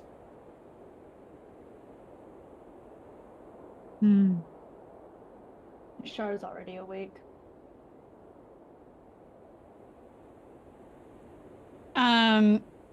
Well then Catherine's gonna come up and do like a big ol' and gross. And go like tap on whoever's first. Ignatius probably. Okay, my turn. Bye. Thanks. All right. Keep a watch, and Ignatius, you'll check the fire and make sure it's going, and give it a little boost if it needs. Yeah, a little boost. And settle in with the spark still up. Yeah. Oh, they're so cute. All right. Grisura just giving a nod and heading to bed. Okay. Big wave. Grisura. Good night. I love it. All right, Shar and Kethri, go ahead and make perception checks.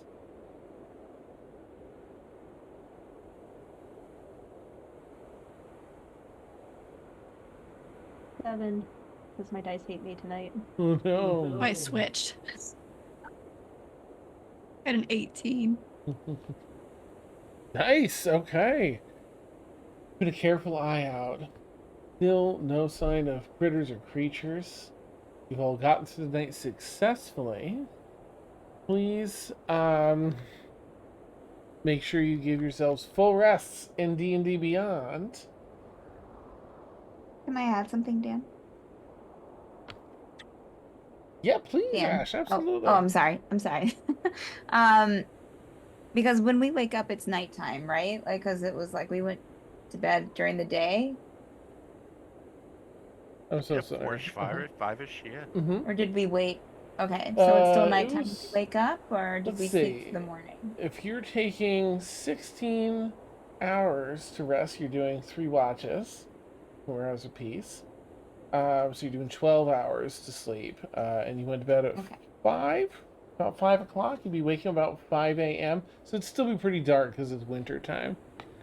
Okay. Ashley needs 4 hours of trance.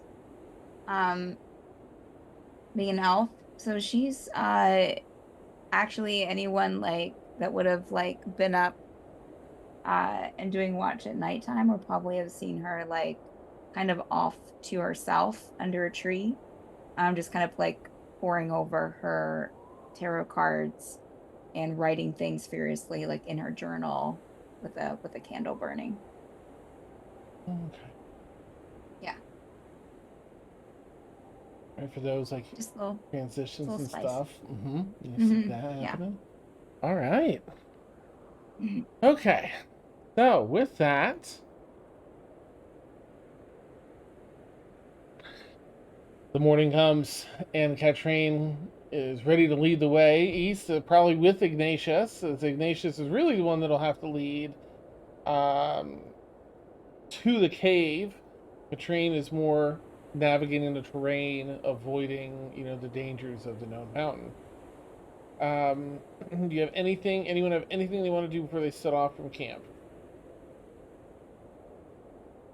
Okay. Yeah, Ash is going to hop on her broom. Oh, nice. Well, you navigate eastward. You got about an hour and a half trek. About an hour in eastward, there's a rather steep portion of mountainside that you approach. Rain shares. Right. So here, it's if you look, it's we're gonna have to pass this particular bowl here, and kind of points down this steep mountainside where it's basically falls down into a basin, like a valley that's shaped almost like a really massive bowl. On the opposite side, this side all snow, bottom all snow. The other side, a little more jagged stone for climbing and such. We need to get close to the other side, and then up. We'll climb over there. Now, we can walk, but the danger with walking is, of course, loosening this fresh snow. We've got at least a good 8-10 inches since we rested. I suggest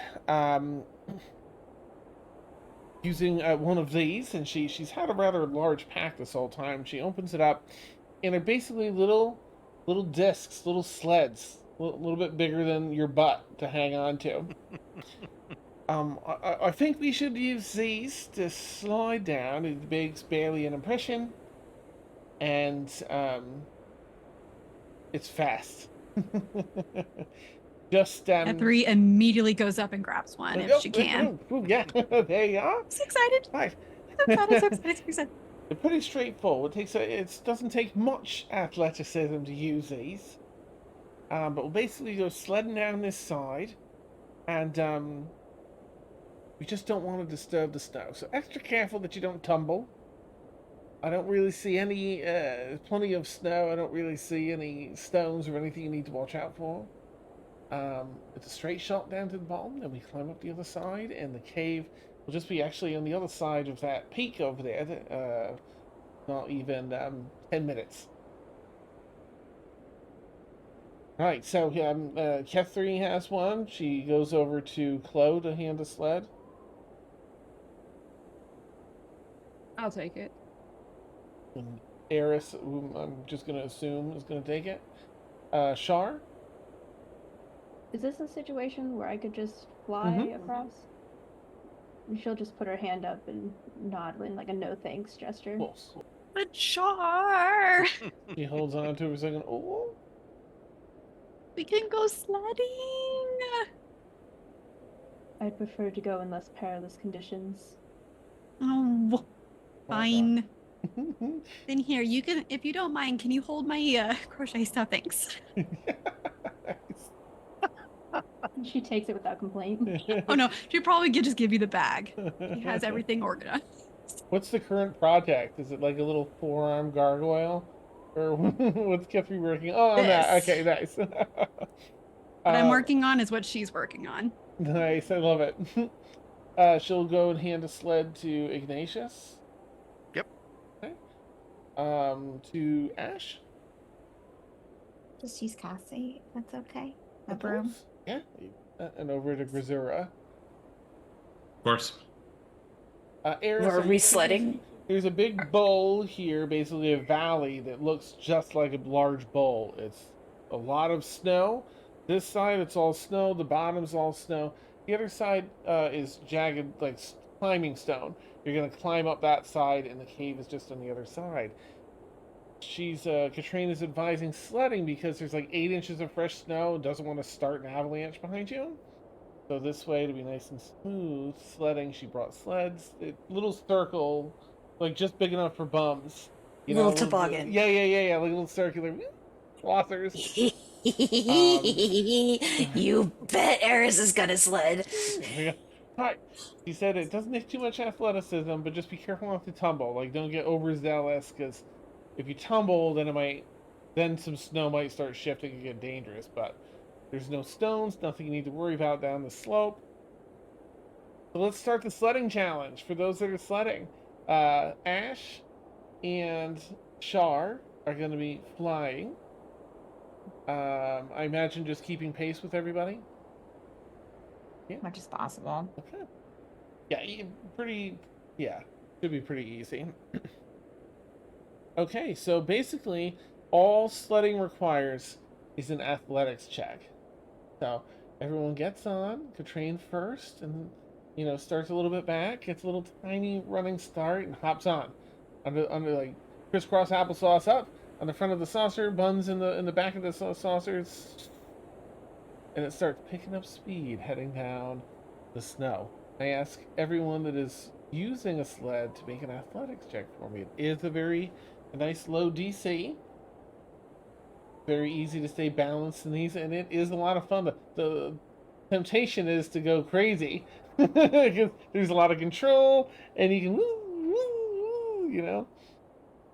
And I will go backwards this time, and I'll start with Chloe and see what you got for your athletics. 30-20. Oh, nice! You are acing this. Now, I don't even know if you've had a time anywhere in this much snow, Chloe, knowing your background. Snow is probably something you've encountered before. Never in slopes like this. But your natural skill comes through. Now, I don't know, I'm not going to tell you how you're feeling, but I'll say that things are definitely open to letting you have a really fun time. At least internally, if you wish. You are killing it going down the slopes. I mean, with the hood up, it makes me feel free for the first time, just with the pass. Yeah. And just, I'm instinctually, I let go of the hood and just let the breeze blow it back and let a smile. Yeah, your mind has just been quite stuck in past moments. And this is the first time in a long time that you are just letting yourself live in this brand new moment. Being yourself, enjoying this kicking ass down this hill as you're no dust flying up, you're amazing. Eris, what did you get? 23. Also, just cruising on this thing. It's so fun and easy to scoot in. Contrary to actual toboggans. Yes. It's something in the design. These are magic toboggans. Are we trying to be stealthy? Not stealthy, no. I mean, there's really nothing in sight here. It's kind of, Eris is hooping and hollering all the way down. Just, yeah! Dust trail of snow behind the two of you, crisscrossing paths and just... Heck yeah. we write out words in the snow. Nice, really. Yeah, pretty much. Yeah. 20s. Casper, what'd you get? I got a 17. Ooh, same thing. This is everything you were hoping it was going to be, and a little bit more. Like, the speed you're picking up is incredible, and it's exhilarating. Just having an absolute blast. No problem steering. It's like second nature to you. Be cruising around in this thing. Beginner's luck. She's making sure her wings are like tucked in as tight, so she's not like flying back or anything. Nice. And then sees Eris and Chloe just having like a little more fun, and so she's gonna join in with all the fun too. Like, nice. Like, it's just having the time of her life. Yeah, you're all like mixing speeds and crisscrossing past this one point where you tip down and your wings get just the slightest bit of lift. Fun. You come back to that's me if you're having a blast. Shar, it's a really cool view, and I don't know if you'll regret or not, but you'll see all the. You'll have to admit to yourself somewhere internally that it looks like an enjoyable experience, perhaps. And and you're probably, again, whatever you want to do, but at least you'll derive some joy from Kethri having so much fun with it. Maybe consider taking it up in a less dangerous moment. Ignatius, this bring Okay. you've traveled a lot of snow, but let's see what you get with your athletics check. You've never done this, probably. Ignatius looks at the shell or the sled. Sees the others go down. It looks kind of fun. I don't know. All right, let's see. I don't know. I'm not sure about this. It gets on the sled. I rolled a 1. Oh. Ignatius. Oh, Oh okay. no. So I'm careening down the mountain, out of control. You get caught in that spiral And where that you're spin. just spinning the whole way down. Unless you want to roll for damage, I just want to like get to the bottom and like start beating the snow with my fist. I hate snow. Snow is stupid. And in my sort of anger, my hands sort of like involuntarily produce flames and start like melting all the snow around. Wow. Oh, I love that. All right, I'm gonna have to put a slight pin in it with the one, and I'll Okay. get back. But that's all of that is amazing. Ash, you're flying. What are your thoughts? I'm sorry. Let me back up. I'm so sorry, Char. I just jumped into your shoes on you, and then I'll come back to Ash. Char, what are you feeling as you're flying overhead? She is happy to see Kethri enjoying it.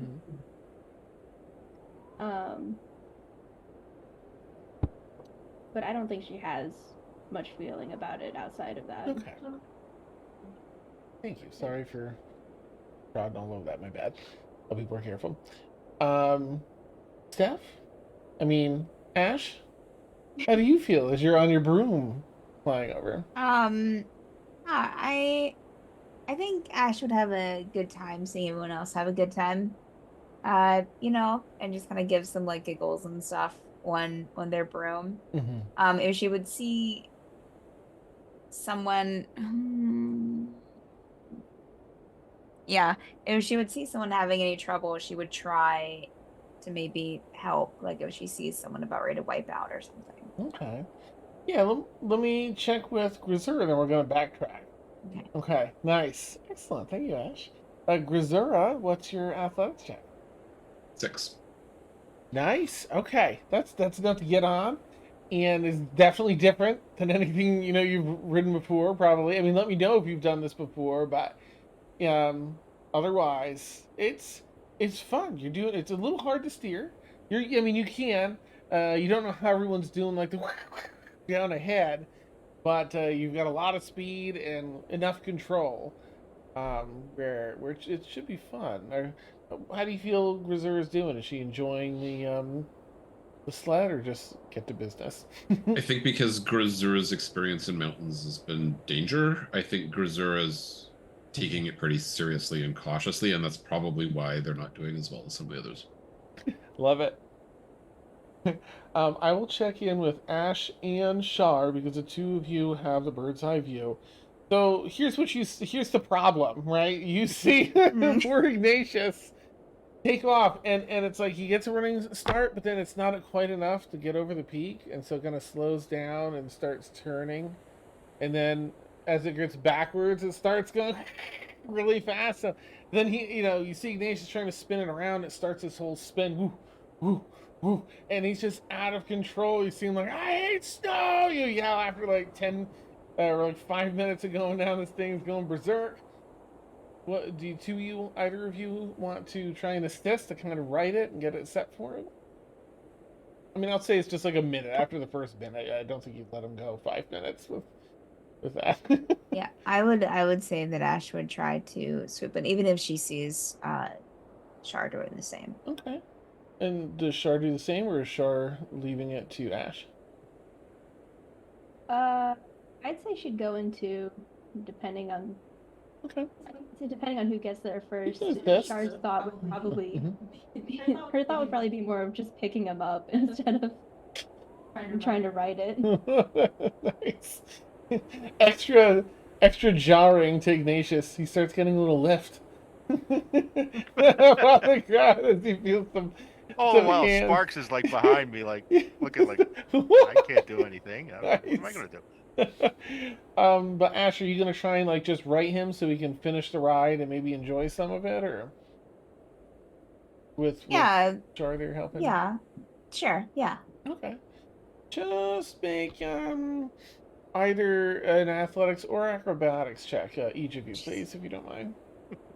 You can do so with I guess there wouldn't really be advantage control flying as he's on a disc sliding down a mountain. That's not really easy. Ash, what'd you get? Acrobatics for a 20 total. Jeez, okay. And Shar? Okay, well, I thought that I rolled a 1, and I was gonna get really upset, but it's actually an 11 for 16. Oh, okay. Alright, so I'll say you only have like 60 seconds of terror out of like a 10-minute slide. Ignatius, and it's just after you're like, I hate snow, you feel yourself like getting lifted up a little and kind of turned around, and the pace set, and you're just directed forward now instead of spinning around out of control. You're kind of held long enough for like the next 20 seconds to like get your bearings back if you were dizzy, and what do you want to say is you've got like Ash on one side, Shar on the other, just like helping steady this.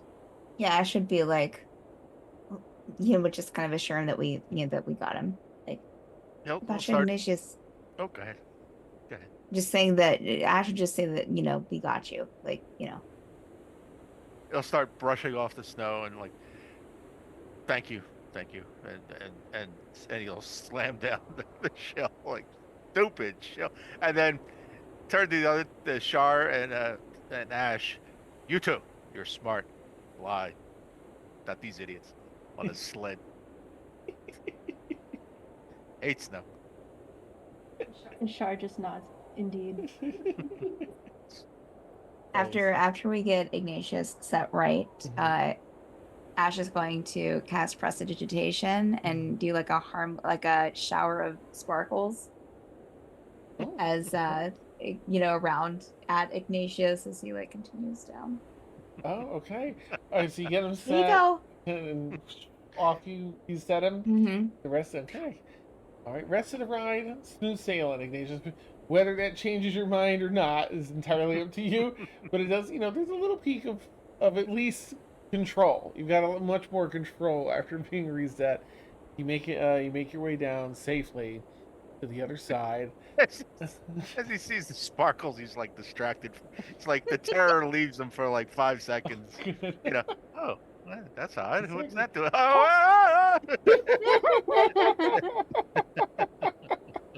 The rest of it is just you flying so fast now that you're directly straight ahead. But you did relieve him for like a good 10 seconds of his terror. Because he has fire hair, does he leave like an after image as he goes down so fast? He definitely has some cool lighting effects going behind his hair. Yeah. You all will slow down at the base of this bowl of mountain here. Katrine, has everyone carefully step up and wait a few minutes, make sure that the snow hasn't shifted too much or anything. Seems okay. He collects the sleds. Right, I'm climbing up here, and then, from here, it's, maybe 20 minutes of climbing, 10 minutes of hiking, and we're there. And looks to Ignatius to confirm, like, yeah, we're almost there. And you continue your journey until you come across the cave that in the side of the mountain face. Do you all just want to approach the cave cautiously, or just like go and take a look? What would you all like to do? You're about 100 feet away, and this seems to be the cave marked. Entrance is maybe 20 feet wide, 12 feet tall, and just very naturally opened up there.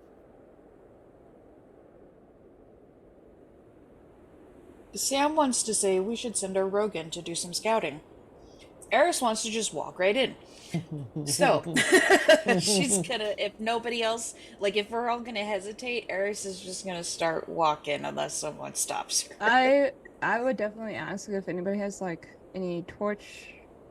And all this time the hood is down. Okay. So Oh, okay. And I'm sorry, which form are you in currently? normal. The male Female. form? Female. Okay, Yeah. the actual. Okay, nice. The actual Chloe. Okay. So Yeah, he's for Well, anyone if that she, didn't catch it yeah, before. yeah, okay. If Well, if um Chloe's asking for some lighting help, I'll resummon Sparks because I realize Sparks goes way after an hour. So Okay.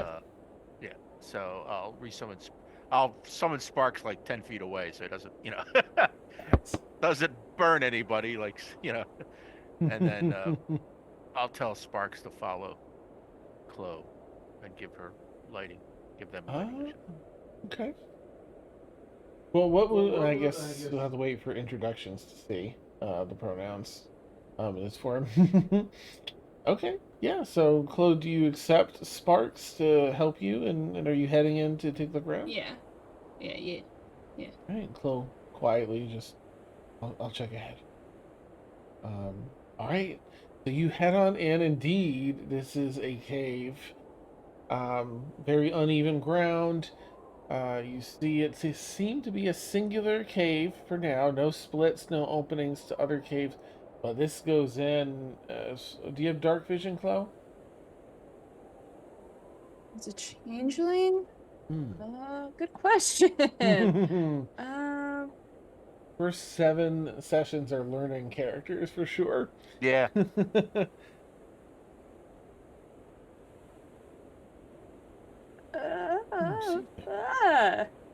Google. If you have it, it'll be under your senses on the left. Yeah, Your you saving definitely throws seem is to in one have it box. Oh, Yeah. then yeah, no dark Okay. vision. So you've got Sparks to light the way. As far as Sparks throws light is cave, and it just goes on and on as far as you can see. Is there anything you want to look for in this first, like as you step in and report I back? would like to look for traps. Yeah, okay, absolutely. Go ahead and make a perception check to see if you pick up anything trapped here. Oh man. I was hoping it would be an investigation because my investigation score is better, but we'll see. Oh no. That's a 4. Okay. Those seems clear. Wait. No traps. Yeah, it's a 4. Sparkly, you're going to make shit dice, Joe. Do you go back out and report to everybody? Can I? Sure, I probably want to get a reroll, but I would do like a double check, just in case. I'll let you roll again if you want. Yeah, we'll sneak one more. And usually it's just once, and that's it for a good session. But yeah, I was like, that would be up to you, so. yeah, I don't mind this. We'll give it a fresh 14. There we go. Okay. I don't know why I rolled with you. My treasure die. Now you're much more confident that there are no traps here. Okay, cool. Seems to be pretty undisturbed. Okay, cool.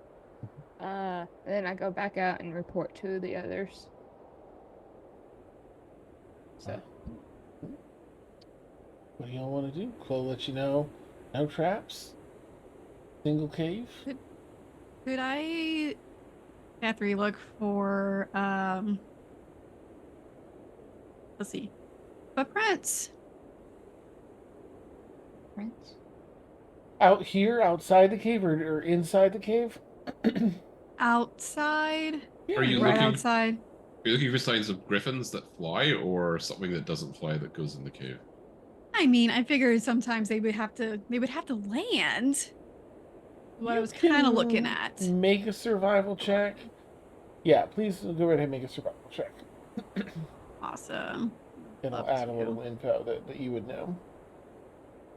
22. 22, nice. So you know that it's probably unlikely with all the fresh snow, the 8 inches of snow since you have the long slumber. And however, if things that fly would probably fly right in. But that doesn't exclude, things that sometimes they don't, right? It's not a guarantee that there might be things that walk in that might fly and stop here before going in. So with your 22 check, you do spot some tracks. This is I mean, it's a 22. It's a very tiny area where there's fresh snow, and then it kind of dissipates as they go into the cave. There's like a 3 feet of snow that's just sort of brushed in, and in there, you find two sets of tracks that are very strange to you. Very strange. In fact, this is likely the strange kind of rough edge, uh, unnatural sort of paw prints that the Griffin Master was talking about. It looks very rectangular, like the back part. It looks sort of rectangular with a bit of a curve at the back, but very light.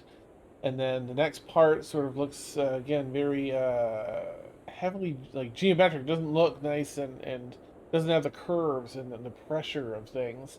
It's just very clean cut in those things. Seems to be quadrupedal based on how many overlapping things you see here, and there are two sets of tracks like this. Each one maybe about this big. A little bigger than your head. Fun. So is it sounding like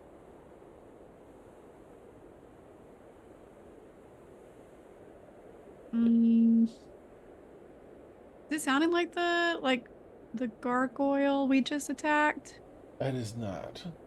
No, okay. Okay. Well then, I will relay and be like, I have no idea what this is. But and just kind of explain everything, and we should probably keep an eye out on things.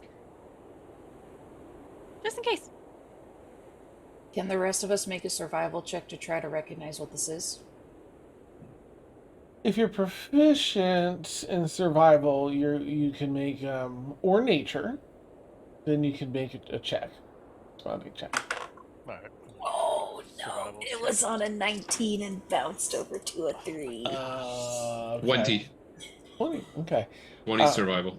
Nice. Yeah, Eris, you wouldn't have any idea. Grisura. I just, it's maybe something from the ocean came up here. Nice.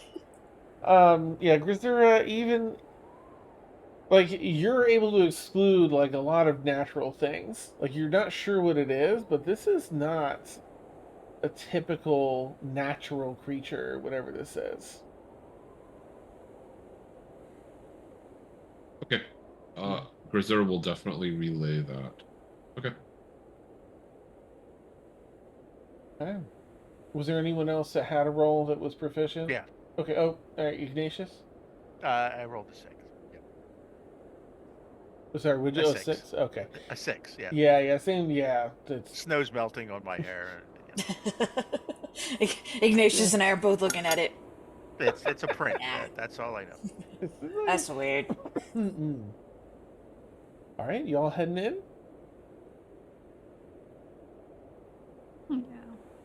Yeah. Train will. Right. Well. These are extensive caves. There's areas that will fall out from beneath you. There's other areas where terrain gets slick. It gets steep. Always watch. Look up above. Don't just scan around. Look up above. There's creatures in here that come down from the ceiling. We shouldn't run into too much this time. In the winter. Most of the more dangerous ones are hibernating. But keep an eye out. Try and be stealthy when you can. And come this way. She's gonna walk in about 50, maybe about 150 feet, and she's just gonna pause just a minute and listen. You all hear this hissing sound start. Right, and there it is. And she's going to walk over next to a little crack in the ground, sort of a crevice in the stone. And you can't, at first you can't see anything, but you hear this hissing. She says, stay back about 10 feet before a huge burst of hot air hisses loudly, that releases into the cave. A lot of humidity and heat comes off of it and fills the space uh, with sticky heat. Oh, right, all right. These vents are everywhere. So, I really need you. This, if nothing else, keep your ears peeled for these. They're really hard to spot. If you get blasted with one, there's it hurts. It hurts. It'll weaken you. It gets in your lungs a bit and weakens you. So you have a chance to sleep it off. So just be extra careful around those. Check around. Sometimes it means stopping and pausing. Whenever we enter a new area, new hallway, new section, just check around again. You don't want to get hit by that. He says that a little.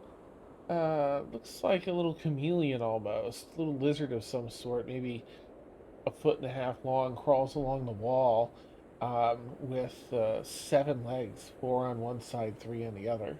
The first of one of those weird creatures that the griffin have been talking about. These kind of mutated, abundance of mutated creatures in the caves. I'm sure you just kind of walk. Oh.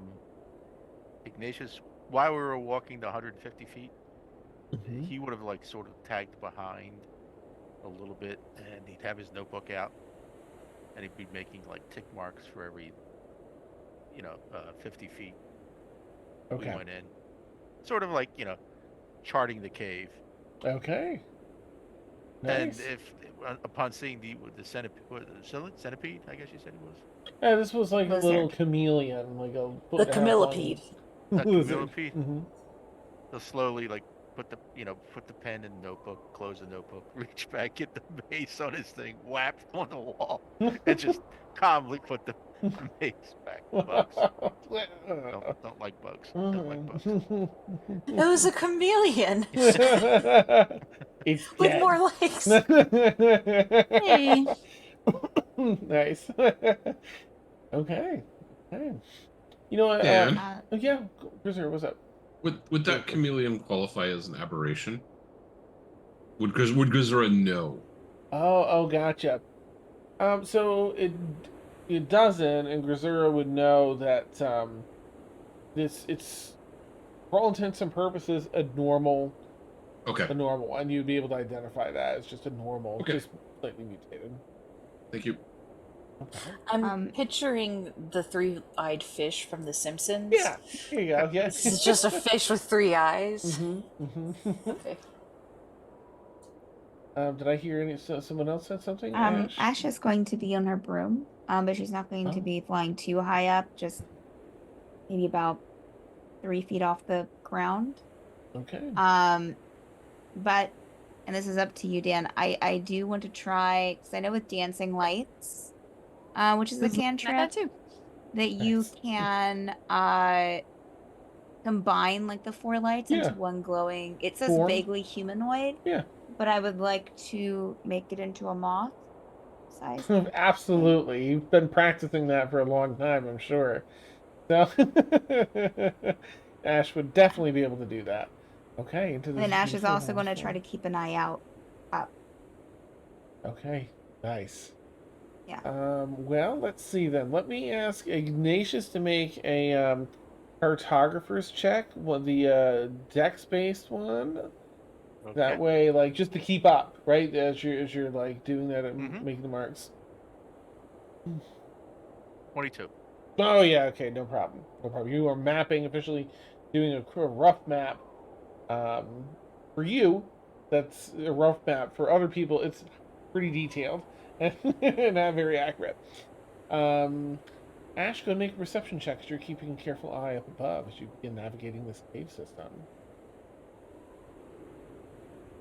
That is a 15. Okay. No. And Catherine, you had mentioned the other day that there are things in this cave system that you wanted to look out for. Can you make a perception check for those? Just for this first part, this first leg. Of course that didn't fall over 8. 8. Okay, that's fine. This is just the first section here. All right. You begin navigating this first hallway. I'm gonna ask. Let's see. So far, it's the same cave. The size expands and shrinks, but it's always somewhere between. It hasn't been more narrow than 10 feet. It's always been at least 10 feet, outwards to 20. Ceiling always about 10 to 12 feet. Very uneven, jagged edges. Very natural formation. Definitely a lot of moisture in here. Water trickles out and down the walls in certain areas. Uneven ground. Build up that your mineral deposits that you're stepping around. Big deposits of salt. It looks like just dirty ice. That's big salt nodes in here as well. But really, really dark. Is there? We've got this giant moth illuminating. If we need more, Catherine also has dancing lights. So okay. if it's still too dark, then she would also cast that as well. To cover both sides, it would probably be good to have them on both. Do you want to turn it into something by combining them, or are you going to have them separate? Never done that before, but she's like trying to eye Ash's creation and like try to mimic it. Nice. Are you doing a moth cool. As well? What are you doing for yours? Sure. The moth? Sure. Okay. Not. All right. Why not? There's 2 moths. The first time you've seen it, and it's like, oh, I can do that. You combine them. Not that hard. Okay. Nice. There are 2 giant moths illuminating the way. You find let me ask, is anyone looking for anything as you go through this cave? Doing anything else, or are you just gonna wait for the next stop? Can I, as we pass like the dripping water? Yeah. As a friend and child of the sea, I want to kind of see like, is this like mountain water, or is this like just like test the water? Sure, absolutely. Yeah, you take it, and you can tell that it's mountain water. It's very fresh water. It might have run through or past the salt vein. Somebody picks up just a little bit of that salt, but you can tell that's just from the salt deposits here. Otherwise, very refreshing. Okay, so potentially these mutations are not from the water. Yeah, it feels like healthy, clean water. And Chloe, you had something as well?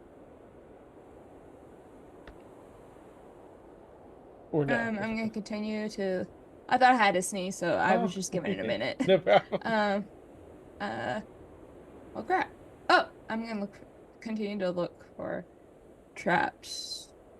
Oh, okay. Make a fresh perception check, because you've been walking probably a good like 8 or 10 minutes before this next juncture. Do the same Regal method.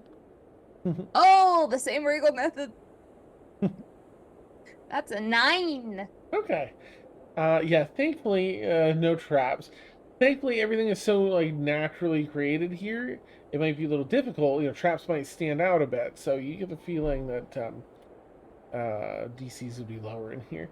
So no traps that you can spot. All right, you navigate. You're walking through this cave for about 8 minutes. You see a couple small offshoots, but they're like 4 feet tall, 2 feet wide, and Katrine's like, let's not forget that. I don't think we need to go down those yet. Let's explore the larger areas, but we'll keep an eye. We don't want anything jumping out of those at us. Most of those just go off into nowhere or somewhere dangerous. We don't need to get stuck down here if we don't have to continue on ahead. And continues to walk. About 12 minutes in, the cave starts having a very a strong incline, and there's a little bit of you almost have to use. I mean, you do at one point kind of have to use climb, even though it's maybe at like a 60-degree angle. So, but you're climbing too. So, can I ask everyone to make this that can't fly to make an athletics check? About 35 feet of this just to pass through. It's not difficult. And Chloe, let me know what you get.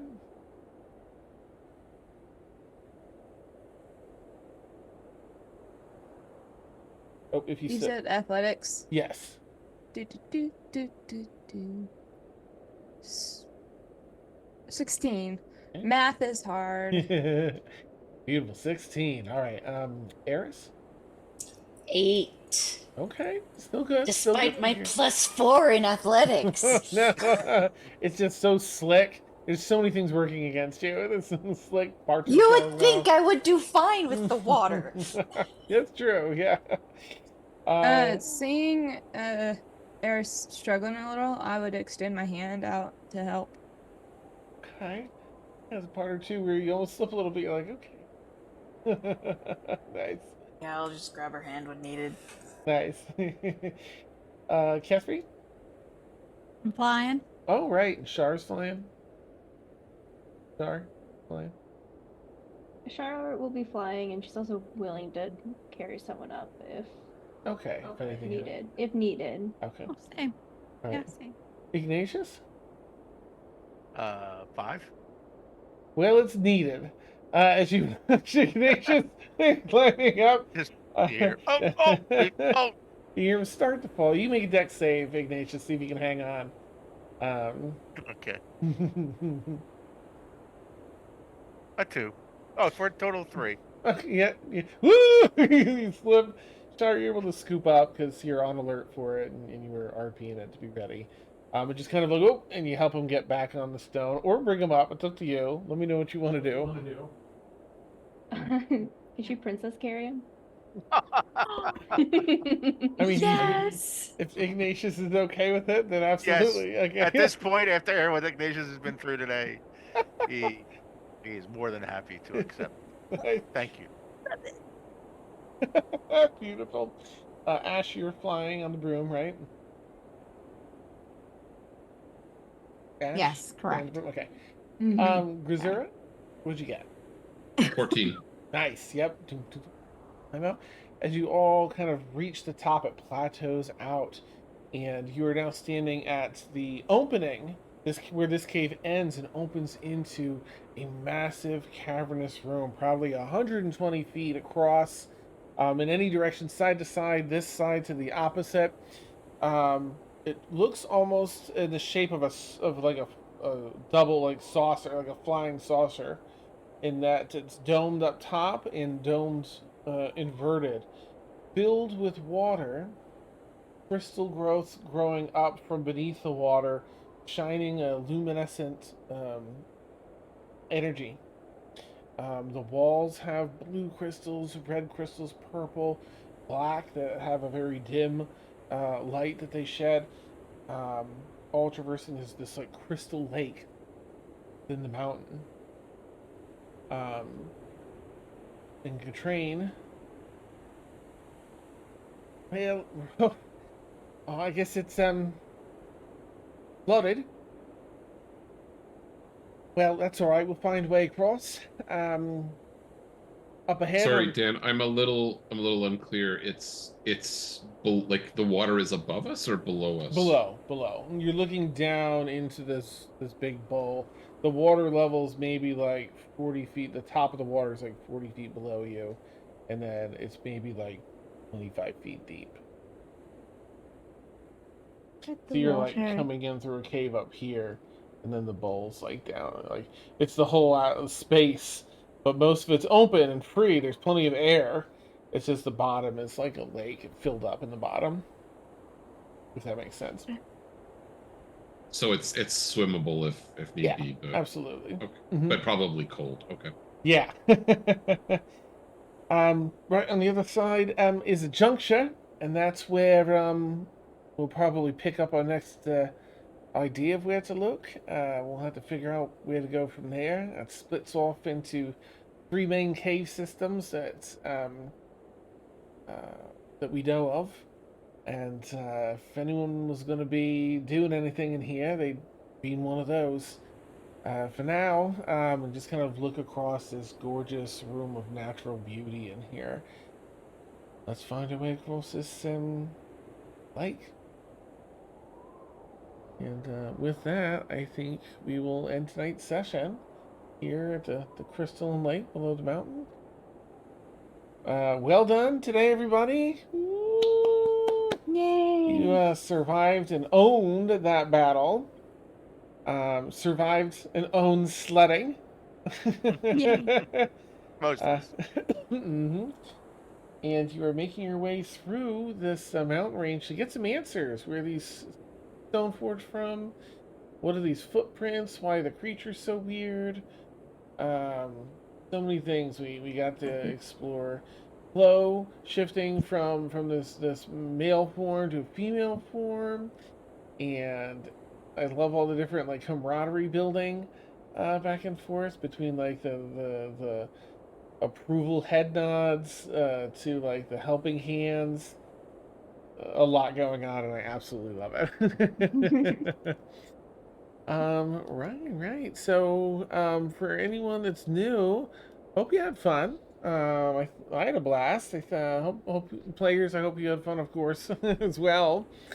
For anyone new, if you did have fun, consider giving us a follow. You can be alerted when we go live. We've got a few campaigns across the week that we do that we absolutely love. This has been Provenance, our Friday night campaign, brand new session 2. High drama, lots of fun, and yeah, hopefully you'll catch us at least next Friday, and see what's going to happen here. See if we can get some answers. What's going on? And so silly. Thank you so much for hanging out, viewers. And the raids. Thank you. I had such a fun night, and it's always so wonderful getting to hang out with everyone and have the fun chat, nice active chat, and everything. We're gonna pass our raid along to Long Lost Lore. Consider giving a caw Mad Bird raid for a little hype, little branding, little support. And just have a fantastic night, everyone. We'll catch you soon. All right, take care, everybody. Bye.